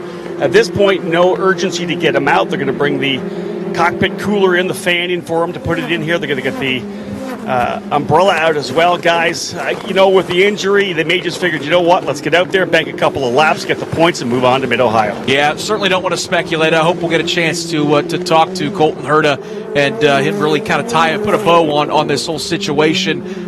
He's a race car driver, though, Parker. You know that if he felt good, he'd be out there racing. There's no doubt about it. You know that, Nick. And honestly, he drove yesterday with one hand. It's incredible that he got as far as he did in that race with one hand. I don't think the fans at home know how hard it is to drive these Indy Lights cars. And Dave, first, you've got eyes on another driver who has just taken that car to pit lane. That's Victor Franzoni. Yeah, it's obviously been a very frustrating weekend for Victor Franzoni, who just brought that Soul Red Mazda number 23 for Uncos Racing back here to pit road. And just like the Herta situation, no sense of urgency whatsoever. In fact, Victor is looking over his shoulder at Ricardo Uncos, who's on the radio. It looks like, again, they may just bank a couple of laps and consider it a done afternoon, although Victor does continue to sit inside the cockpit, but again, no sense of urgency. These guys might be here the rest of the afternoon. And Steve, we'll certainly turn our attention back to the front of the field as we got a pretty good 3-way battle for the lead here in a moment, but now for the Andretti Steinbrenner crew, the thought process would be, hey, can Colton Herta go out and turn a couple more laps to jump Franzoni for some valuable points? Yeah, I was just sitting here watching that and going, well, there might be a chance for Colton to pick up another couple points, and that's the now we've heard that Victor Franzoni is out of the car, so I wouldn't be shocked to see that number 98 go back on track and be able to pick up a couple more points. Gosh, this has just been a bizarre weekend here in Toronto for the Indy Lights Series presented by Cooper Tires. Meanwhile, front 3, nice little breakaway. Jake Query, as the leader, said to you. Urrutia continues to lead. This time Franzoni pops right where he does, takes a look to the inside. Excuse me, not Franzoni, obviously Pato O'Ward. Not able to make that move as Pato O'Ward. Aaron Telitz running 3rd. Then a gap back before Ryan Norman at 4th. And with one of the championship contenders falling by the wayside in Colton Herta, don't know how aggressive Pato O'Ward necessarily needs to be, Nick. No question the fact that if he has an opportunity to pass, he's going to do so. All right, let's follow up on a couple of these storylines. We'll start with Dave first on pit lane. Yep, and here with Slick Vic, Victor Franzoni, who's climbed out of the car. The plan for you was what? No, I'm having the worst weekend of my life, I think. And yesterday I had a crash, and I couldn't crash this year. And I didn't have the money to pay the crash yesterday. And today in the quali I tried to push, but I was just thinking about crash again. If I crash again, I'm gonna be broke for the rest of my life. I don't have money to pay the crash. And then I stopped on quali, and it was the same thing in the race. We tried again, but I'm not feeling good. My mind's not good for the weekend, and I think the best option for me was to stop because was the best option. I'll keep racing. I'm gonna keep going the week and the year, but we need to find some money, and this was a difficult situation. We knew what we expected in the year, and but it was not happening. And this time, unfortunately, I had the crash, and it is what it is. Life sometimes is not good for us, and I had my weekend. This is a very mature move. Obviously, it's a very expensive sport, too, so I know you'd love to be in the car, but how difficult is this for you personally? It's difficult because I wanted to be racing. I knew even starting from last I could race, but at the same time I can break my life for the rest of my life. I'll be owning Rick and the team for the rest of my life, and sometimes we need to be smart. And if I was extremely fast and I was with a really good mind, I would keep racing this race. But I wasn't feeling well. I was thinking about the crash. I couldn't focus on the right thing. So I think at least I could think and be a little bit smart and stop. Sometimes you have to. Crazy how this sport works, isn't it? Sometimes you come off a win a couple of weeks ago, now you're in this situation. Yeah, motorsports, like one day you're a hero, the other day you're a zero. But it's something that we have to learn. It's the same thing for everyone in the life. A lot of people, they have a business one day, they have a lot of money, next day they can break. And it's the same thing. It's a business. And today, unfortunately, my business went down. We will see you though at Mid-Ohio, correct? Yeah. I'll keep doing the season, and I'm still looking for money. I'm looking to go to IndyCar next year, so the fight never stops. It's just I think was the smartest decision for the moment.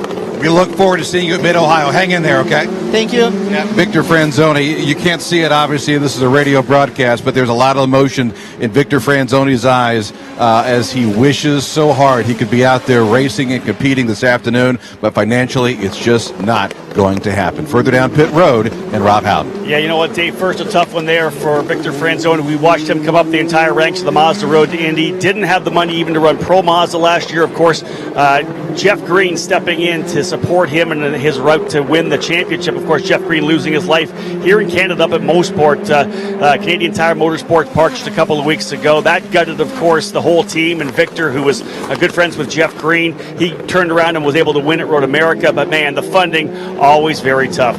Standing by here right now with Brian Herta. Brian, of course, this track very treacherous. It obviously hurt Victor Franzoni in his budget, but it also hurt Colton, the injured wrist, the approach coming into this particular race just to get a couple of laps so you can get those points. You've sent him back out to get at least enough laps to get ahead of Victor Franzoni, a couple more points in the championship.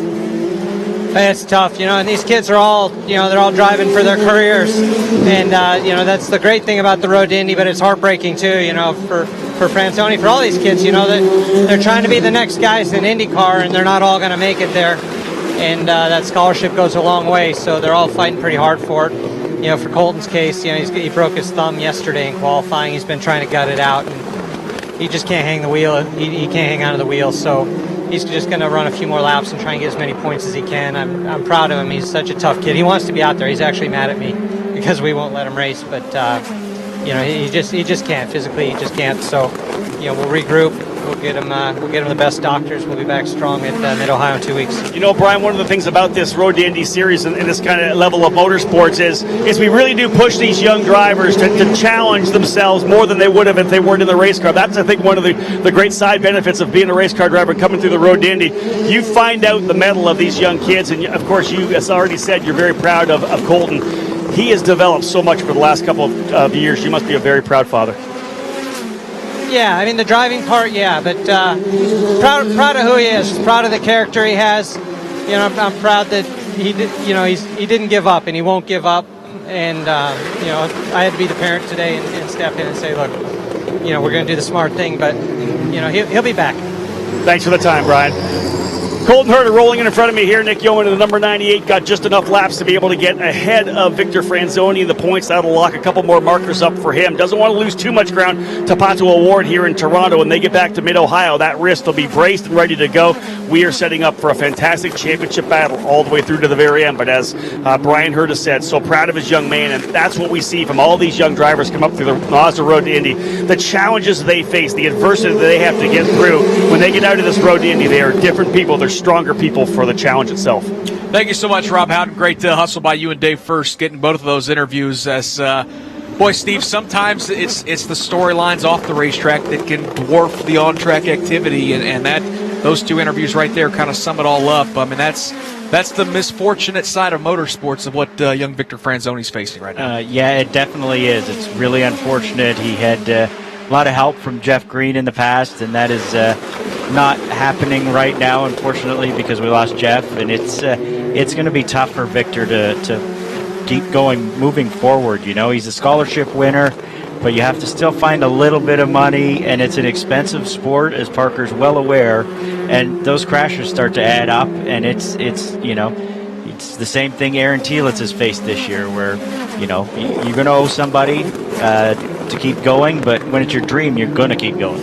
Parker, I don't think enough people realize that. You're chasing the dream of being a professional race car driver, but you got to have a pretty savvy business background to make these deals work anymore here in motorsports. 100%. And when we watch Victor give that emotional interview, it almost makes me tear up, honestly, because I'm in a similar spot. I'm racing for my career in Pro Mazda. It's win it or don't be a race car driver. I need that Mazda scholarship in order to move up into Indy Lights. And unfortunately, I had a crash this weekend, and really no fault of my own. And you look at the bill that you get racked up at the end of this race. I mean, the next week before Mid-Ohio, I've got to go on a pretty big run to find more sponsors. So I know exactly how Victor feels. It's such a tough sport. It's got the highest of highs and the lowest of lows. And if you look at any other sport in the world, most sports teams will win half their games. Racing, you're lucky to win one or two races a year, let alone any. So there's a lot more lows than there is high. So my heart is out to Victor. I hope he can get back in the car for Mid-Ohio and continue his run. He definitely deserves to make it to IndyCar. And as for Colton Herta, certainly going to take a big points hit today. He did yesterday as well. They did get that Andretti Steinbrenner machine back out of the racetrack to complete a couple more laps to pass Victor Franzoni to move into the 6th position. That'll gain him an extra point or two. So good news for Herta is the hit won't be nearly as big.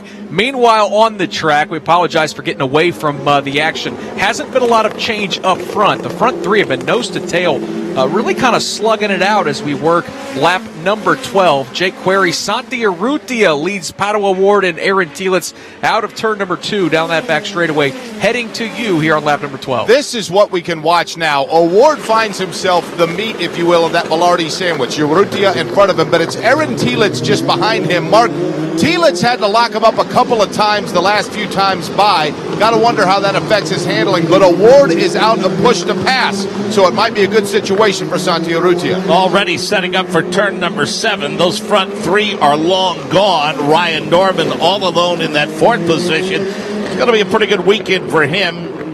Attrition had a lot to do with it, Nick, but he was able to get a podium finish yesterday. Talking about Ryan Norman, it's been a long time since he's had one. Have to go all the way back to race number 2 at St. Pete. No doubt about it for Ryan Norman. He's just done a nice job all weekend taking care of that automobile and making sure that he can bring it home with a solid position. Santi Urrutia leads lap number 12. The advantage for him is 1.0 seconds over Pato O'Ward, another 1.6 seconds back to Aaron Telitz, as those three really all separated by just a handful of car lengths. Urrutia, though, Jake, as you talked about, that's a big advantage to have that push-to-pass advantage over O'Ward down to 3. And his advantage right now is 3 car lengths. Locks him up just a little bit. O'Ward is right there. Telitz trying to close in on O'Ward, but not able to close the gap right now. Yeah, no question. The 5 of Santi Urrutia is starting to gain a little distance now. The same cannot be said for Pato O'Ward.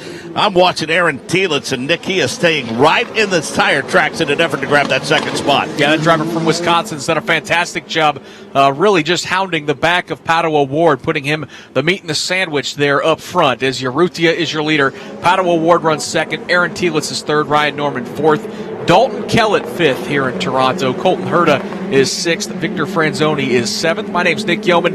Excited to be joined by Steve Whittick from Trackside Online and Parker Thompson from Exclusive Autosport for Pro Mazda. And Parker, let's talk a little about, we mentioned the financial backing that you have to have. You have a really good team there in Exclusive Autosport, and certainly I know you've got some folks that you want to thank that give you the opportunity to drive that car.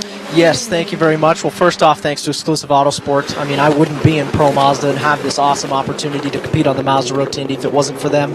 This weekend, we've got Badlands Motorsports Resort, which is a very interesting track that's going to be put up just outside of Calgary, where I'm from, in Alberta, Canada. They're putting up a very nice resort and track, so that's exciting. And then Open Highway is also on board in Weyburn Energy. I can't thank my partners enough. As you know, Nick, it's an expensive sport. We wouldn't be able to compete if it wasn't for great partners behind us. Yeah, awesome to see those folks supporting you this weekend. Steve Whittick, how about the folks at Trackside Online? What you guys been digging up this weekend? I know this is kind of a great weekend because you yourself are Canadian. I feel a little out of place here in the booth with you two. I'm not going to lie. Yeah, this is definitely my home race. As much as I've lived in Indiana and Indianapolis for almost half my life now, not quite. I'm from just down the road in Kitchener-Waterloo area. Grew up going to this race, came to the first race in 1986.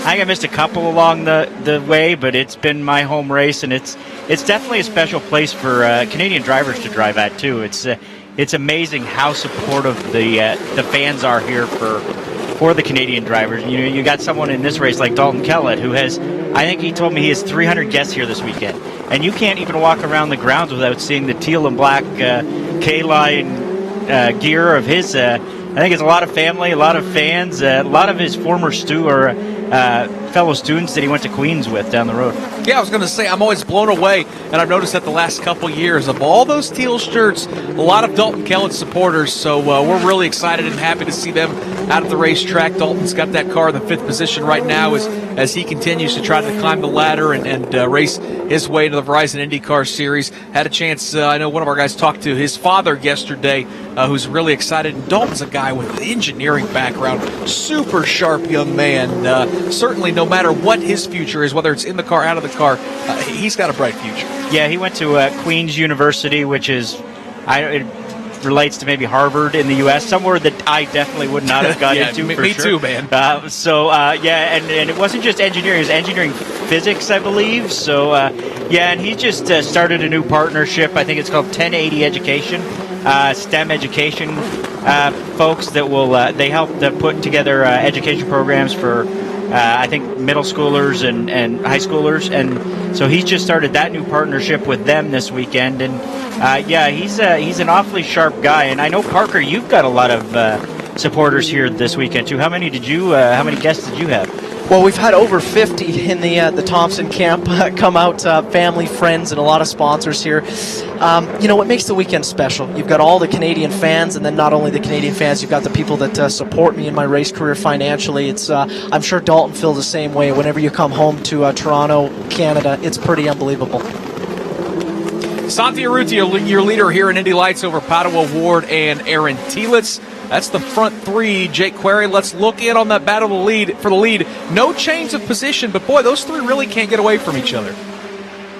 They've been essentially glued to one another the last few times by, but Urrutia, Mark, is starting to get a little bit of an advantage. As a matter of fact, let's call it 7 car lengths back to Padua Ward. Yeah, tire wear starts to enter into the picture, I think, once we reach this point of the race. And as this continues to unfold, the battle between these three, we're going to find out who's babied those Cooper tires with the most success. And it won't have the issues with Mother Nature yesterday, Nick, but certainly the last handful of laps could result in those front three tightening up a bit. Pushing towards the halfway point of this 35-lap event here at Exhibition Place. Rob Howden, I've got one half of the championship battle in Pro Mazda. I know you're standing by with the other half as we've got both of those rivals here on the Indy Lights broadcast. Yeah, I got a couple of guys who have already won some races here in the Mazda Road to Indy. Of course, USF2000 and Pro Mazda have already been on the racetrack today.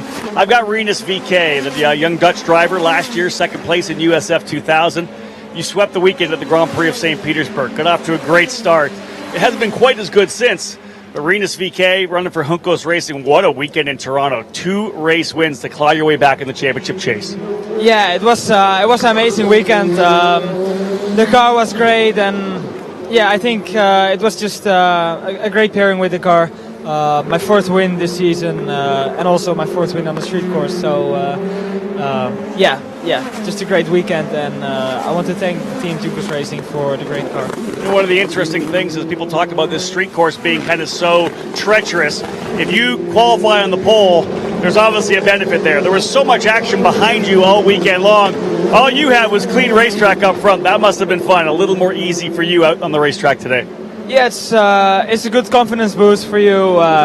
Just only looking in your mirror, not looking at the tail of another car. So it helped, and it also gave me 2 extra points for the championship standings. Can you talk about the momentum a little bit moving to Mid-Ohio? Do you feel like you're really comfortable moving forward? Yeah, I'm really comfortable. I know the team and I are quick on Mid-Ohio, so I'm gonna train hard in the time off, and I'm just going for it. And I think my confidence is super high, and we just go for it even as hard as I went for it here. Congrats on a great weekend. Thank you. Let's move over to Kyle Kirkwood. Kyle leading the points by a ton in USF2000, trying to follow in the footsteps of your good buddy Oliver Askew, who won last year. Another tremendous weekend for you.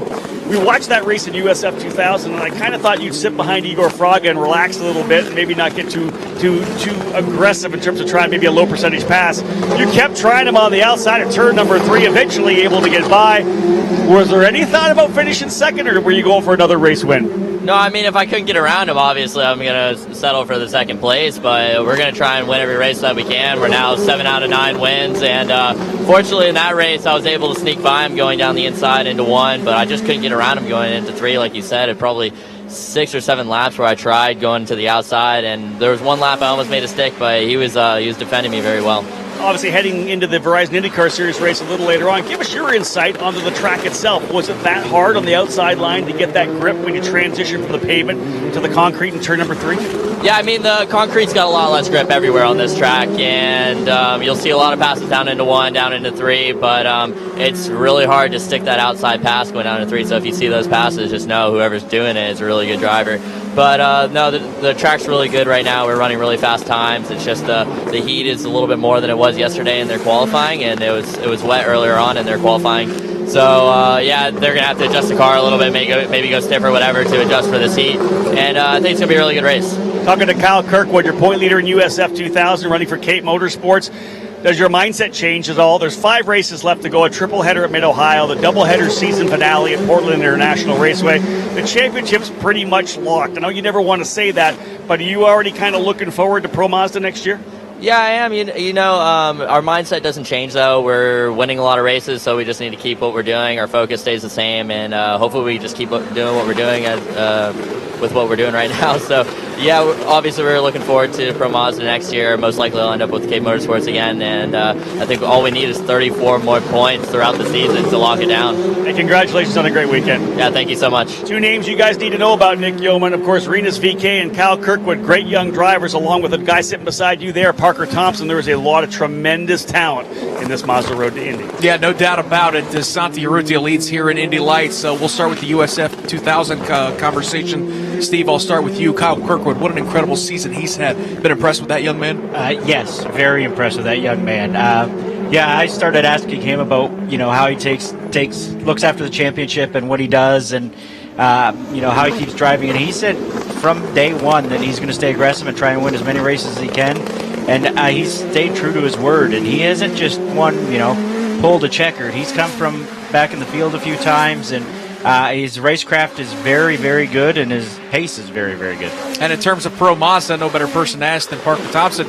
You and Rinus VeeKay, a good little championship battle now as we head towards the final stage of this season. Yeah, it'll be good. Little Dutch versus Canada. It should be quite interesting. I know Rinus is probably one of the strongest guys in Pro Mazda. It'll just be really interesting. We've both never been to Portland or St. Louis at Gateway Motorsports, the Oval. So it's going to be interesting to see how we adapt to that. We've both been to Mid-Ohio. I got the best of them there last year, so Team Exclusive Autosport will be looking to do the same to them next race. Are you excited to run in front of a lot of people out there at Gateway? Because I'm telling you, last year when we went back there for the first time with IndyCar and Indy Lights, the fan support was absolutely incredible. That's been a fantastic event. Well, we can't wait as the Pro Mazda crew gets to go to Gateway Motorsports Park. It's going to be unbelievable. I'm excited to see all the fans you're talking about, Nick. That'll be awesome. It's always cool to see passionate Verizon IndyCar Series fans, and we'll see when we get there. I'll have to tell you when we finish up our race. No doubt about it. Looking forward to it, and I'm really excited, Steve, to get back to Portland as well, which was a mainstay for so many years in open wheel racing here in North America, and finally going back to the Pacific Northwest. Yeah, I think that should be a really good marketplace for IndyCar. At one point there were 2 races there, one in Vancouver, British Columbia, and one in Portland, and they were both very well attended. Anytime I watched on TV, I think I went out to Portland one time for the race, and it's in a very cool area of the city, right near the river, and it's going to be an interesting race. I think they've made some changes to the track, widened it up a little bit since IndyCar's last been there, added a little bit more area for passing. So I think there's a good chance it'll be a good race, and it's a great race for fans to go to. It's one of those kind of flat tracks, and you can see quite a bit of it from a number of different areas. So it's actually should be a really good, fun track for the fans. Really excited, looking forward to it, and certainly got a little business to take care of here in Toronto. 25 of 35. Make that 24 of 35 laps complete here at Exhibition Place. Santi Urrutia is your leader. Pato Ward is second. Aaron Thielitz third. Ryan Norman fourth. Dalton Kellett fifth. And out of the race in sixth position, Dave, first, is Colton Herta, who is standing by with you on pit lane. He's climbed out of the car many minutes ago, let's call it. Opportunity to maybe calm down, collect your thoughts a little bit. This is no way that you wanted to end your Toronto weekend, I know that. No, but yeah, I have to look out for the well-being of myself and yeah, I guess the future of my career. Obviously, Thumb's not doing too well, so we'll see what we can do. We got 2 weeks until Mid-Ohio, so some time to heal up. How much pain are you in with that left thumb? Yeah, doing anything on a broken thumb isn't fun, so especially driving around here with all the bumps. Yeah, it's a tough weekend. It's really tough to be sitting here watching the race, but it's something you got to do. Well, I think you've went about this in a very mature way and collected as many points as you can in a situation like this, knowing the big picture is ahead. You came in with the points lead. You leave here certainly in a deficit, but there's plenty of room to make that up. Yeah, I think we still have, what is it, 3 race weekends, 5 races, so. Got Mid-Ohio weekend, Gateway, and then doubleheader at Portland. Yeah, so plenty of time. As it looks right now, I think it's going to be like 20 points or something like that down, but I'll still be in second, so. Plenty of opportunity. You could still have a bad weekend. Pato could have a bad weekend, so, yeah, just focus on getting better and going after it at Mid-Ohio. Do you, last thing, we're with Colton Herta, who is out of the car with a 6th place finish here. Do you even think next level here, a bigger picture about next year in 2019 and what this may or may not do to an IndyCar program for next year? Or do you just worry about right now trying to win the championship here at Indy Lights? I think it'll be irrelevant for next year. I think 4 to 6 weeks' time it'll be fully healed up, and so that'll be enough time to get into an IndyCar for winter testing. Heal up. We'll see you in a couple of weeks. Thanks. Colton Herta, he's down here. He'll come in, of course, with a points lead. He'll leave here with a 2nd place deficit. Yep, as they run right now, Dave, it is an 18-point deficit for Colton Herta right now to Pato Ward, who runs 2nd out on the racetrack with 9 laps to go here at Toronto. And Parker, it kind of just sounds like a guy who, and I'm sure you're in the same boat, kind of ready to put this weekend behind you, as it's been a rough one for Colton Herta. Toronto is so interesting. It can bring the highest of highs and the lowest of lows. Last year for me, winning both of Exclusive Autosport's maiden victories on the Mazda Road to Indy. You come into this weekend, I thought this was going to be one of our best racetracks, and we leave here with two tough finishes. I'm sure Colton feels the same way. Luckily, I don't have a hand injury where he's going to have to heal that up. But at the same time, I think Colton's in a little bit different of a situation. I feel that Colton has proven himself enough on the Mazda Road to Indy to attract the attention of some Verizon IndyCar Series team owners. And I had a nice little chat with him yesterday, and I think he's sitting pretty good for next year to get an opportunity to get behind the wheel of an IndyCar. So scholarship or not, I think he's confident. I think looking out for his well-being is the best thing that his crew could do right now, and I look forward to seeing his career move forward. Steven, quickly, it doesn't help or it doesn't hurt the fact that he's got the Steinbrenners backing him which is certainly, I think, is going to be something to watch because George Michael Steinbrenner has said he wants to go IndyCar racing at some point and wants to do it with Colton Herta as well. Yeah, it does. It really helps to have someone backing you in your corner. It is, and George Michael has done a good job of trying to find sponsorship for him and trying to find sponsorship to keep the program moving forward. And I fully expect to see Colton in IndyCar next year. Where that is still to be determined, but I definitely think there will be a shot for him. Parker, have you ever dealt with a hand injury? I know for a lot of drivers it's not uncommon to kind of jam the hands or the thumbs during an accident. How physically daunting must that be on a street course like Toronto? Well, what's interesting, Nick, is I actually yesterday in my incident kept my hands on the wheel. I didn't even know that I was getting driven into, and the wheel snapped and it ripped my thumb. Luckily, I didn't have a break or anything, but I know IndyCar Medical checked me out. I definitely say I would have a sprain, so nowhere to the near extent that Colton has had to deal with this weekend, but I had to go out there and drive. And it was tough. I mean, this street course is so bumpy. If you had any problems with your hand, like Colton had, it is extremely tough to get around here and hold that wheel. I don't think fans at home sitting there, when you say you drive your street car to work with power steering, Right. It's a little bit different when you get behind the wheel of an Indy Lights or an Indy car. These guys have to be in really good shape in order to finish out these races, let alone have a broken hand. So I think Colton's doing what's best for him. I know I a couple years ago did have a broken thumb, just like Colton, and to drive with one hand is near impossible. I mean, as you can imagine, you've got paddles on both sides. You need two hands in order to shift up and down. So what Colton did yesterday to hang on to it as long as he did was pretty unbelievable. I think it's a smart idea for him to rest that up today. There's no sense wrecking his hand more than it already is injured. And like he said, he's got 3 races left. There's plenty of opportunity in this Indy Lights Championship. 6 laps to go here at Toronto. Jake Query, the leader's making their way by you right now in turn 3. Give us a sense of kind of how that battle has shaken out up front over the last 5 or 10 laps. Still Urrutia, O'Ward, and Aaron Telitz, but Mark, as they clear through here, it looks like perhaps O'Ward is closing in on Urrutia. The question is, does he have enough time here in the remainder of this race? Yeah, the deficit between those three has not changed much. It widened out about 2 laps ago, but it's starting to tighten up again. So again, Nick, with just a handful of laps left, going to be interesting to see how much Pato O'Ward pushes it, knowing the advantage that he already has over Colton Herta in the championship chase. Across the start-finish line, 5 to go for Santi Urrutia. And Rob Howden, his car owner Brian Bellardi, poised, if nothing changes here in the last 5 laps, to bring home a couple more trophies. Yeah, Nick, this team, no stranger to victory lane here in Toronto. They've done it before with Felix Rosenquist, with Alex Barron. You know, a little bit maybe of a mindset change for Santi Urrutia. It seems like he came into this weekend a little more relaxed than he was after the race at Iowa Speedway. Did you notice that at all with Santi? We did. We actually had several conversations with him about that, just his whole attitude in general, and he's done a fantastic job. He's done exactly what we've asked him to do. The team's given him a great car. He's in a great rhythm right now, so we're really proud of him. It seems like you guys have been fast all weekend long. It's just like you guys have always kind of a handle on this racetrack. It's so tough, the transition from pavement to concrete. But your engineering staff has done a really good job to build a solid platform for this race car. Yeah, no, they have done a great job. Constantly trying to improve the car throughout the course of the whole weekend. It's a ridiculously bumpy, hard track. So it's obviously very difficult on the drivers. So it's once you get in that rhythm, you just got to keep pushing, and I think we're in that right now. Santi's obviously quite a bit back in the points, still in third. This is going to allow him to claw it back a bit, leading Pato O'Ward.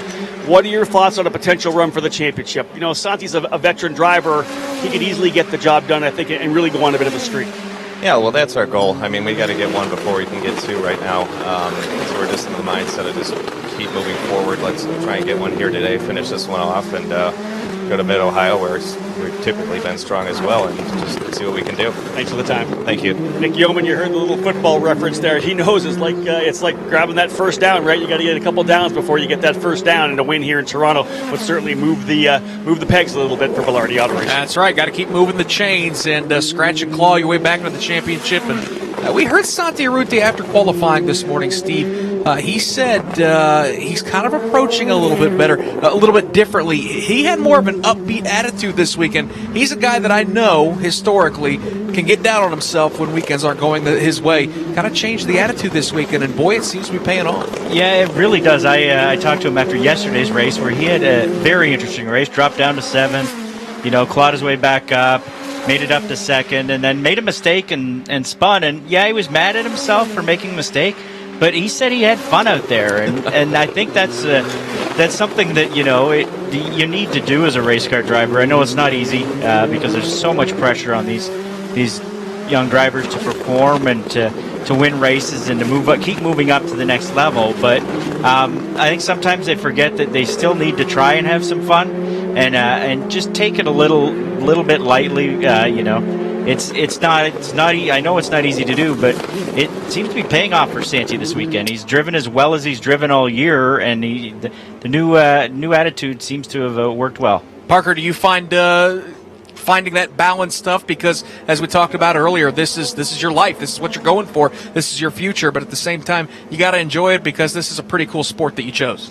Well, I think I could definitely take a few notes out of Santi's book this weekend. It looks like relieving some stress from him has done him some good, and I think I need that as well. Like Steve had mentioned, we're fighting for our careers. As some of us, if we don't win, we're not moving up, and we're possibly not even racing next year. So it's really tough. You've got all this weight on you, but at the same time, we usually perform best when we have no pressure and we're out there having fun and enjoying what we do for our lives. So hopefully Mid-Ohio, I change my approach a little bit, and we just go for having fun and having wins. Santi Urrutia, your leader here at Toronto, he has absolutely dominated this event. His advantage over Padua Ward the last time across the start-finish line was 2.4 seconds. As once Padua Ward used up all that push-to-pass extra horsepower, he just hasn't been able to contend with Urrutia. Made a couple tries at turn 3 early in this race, but just wasn't able to work around Santi Urrutia. So Ward is set back in the second spot. Aaron Tielitz is third. Meanwhile, Urrutia back out of the front straightaway. He will see the white flag here at Exhibition Place. Brought that car home in second yesterday.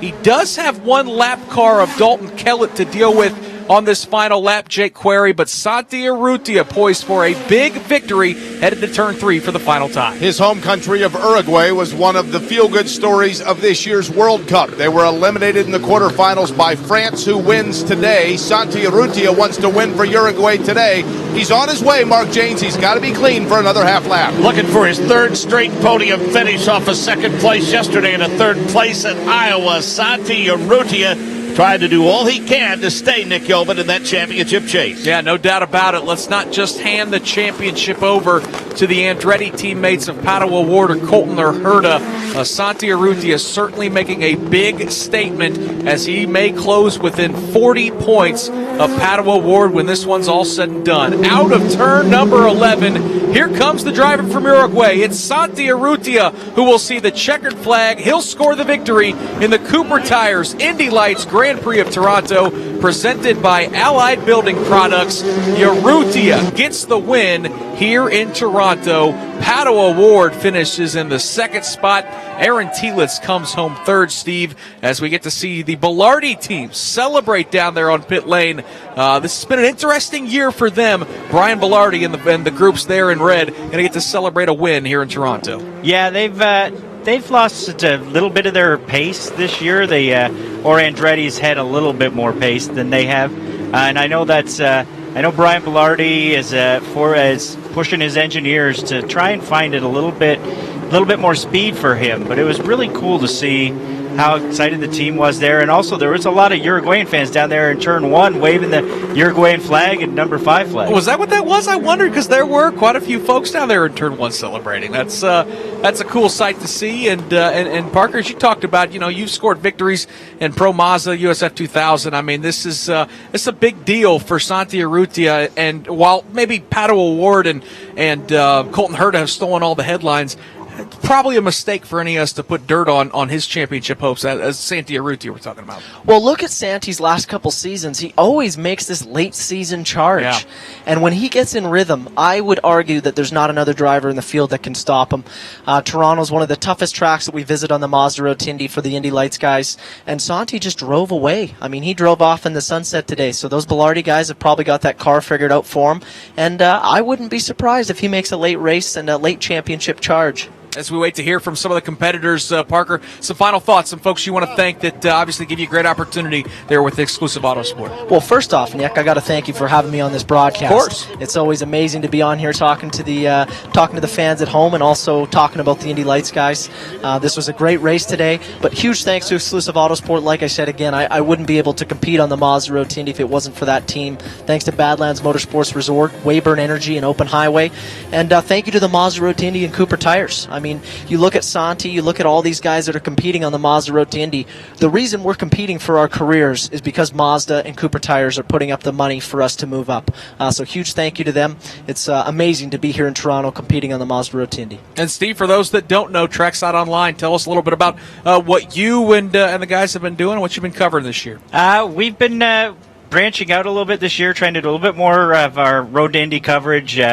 Cooper Tires come on as a presenting sponsor, and like the race car driver down there, I need to thank my sponsors too. But thanks to them, we have an opportunity to bring an extra person to every race to dedicate coverage to the Road to Indy, which is a lot of fun.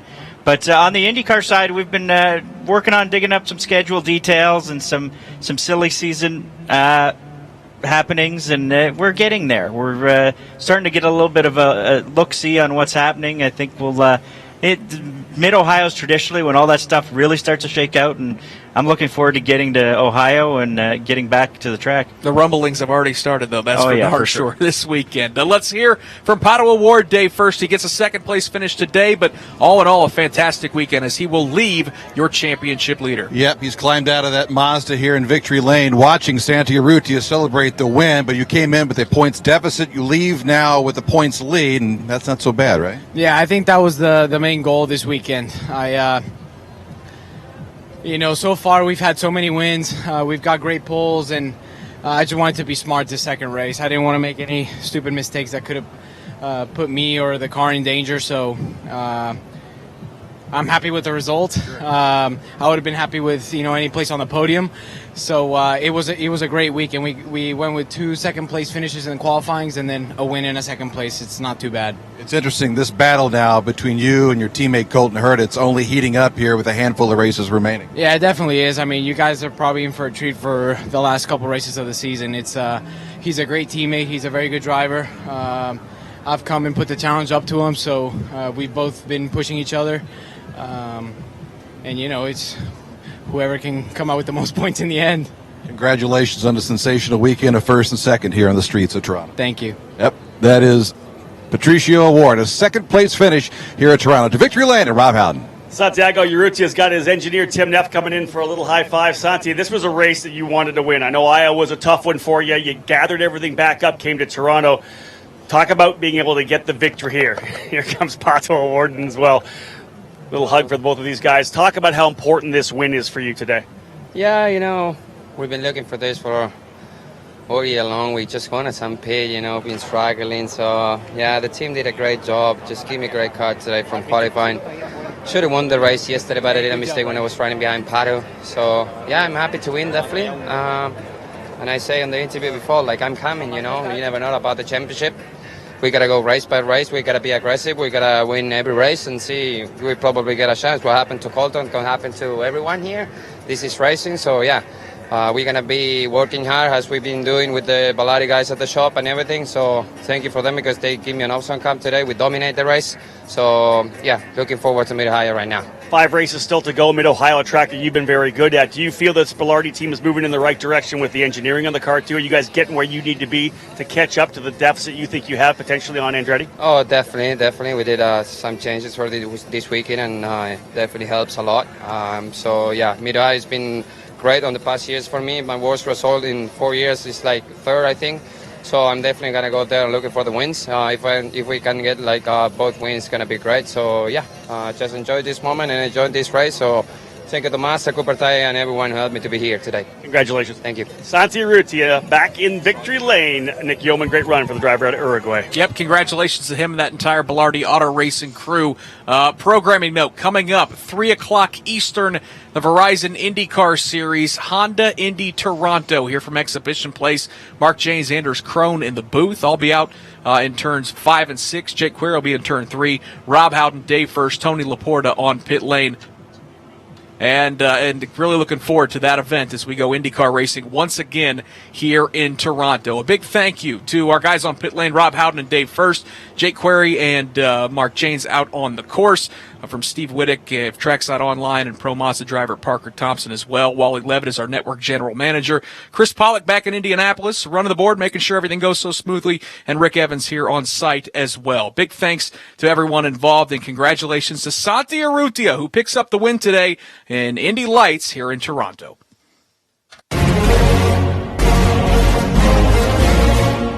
This is the Verizon IndyCar Series on the Advance Auto Parts IndyCar Radio Network. A.J. Foyt down the main straightaway. The checkered flag is out. A.J.'s hand in the air. He is the winner. A.J. Foyt at Indianapolis has won his 4th 500-mile race. A.J. Foyt, our winner. The flag will fly now for Tom Sneva and then for Al Unser. We will be talking with all of these drivers in just a moment. Lou Palmer is in victory lane.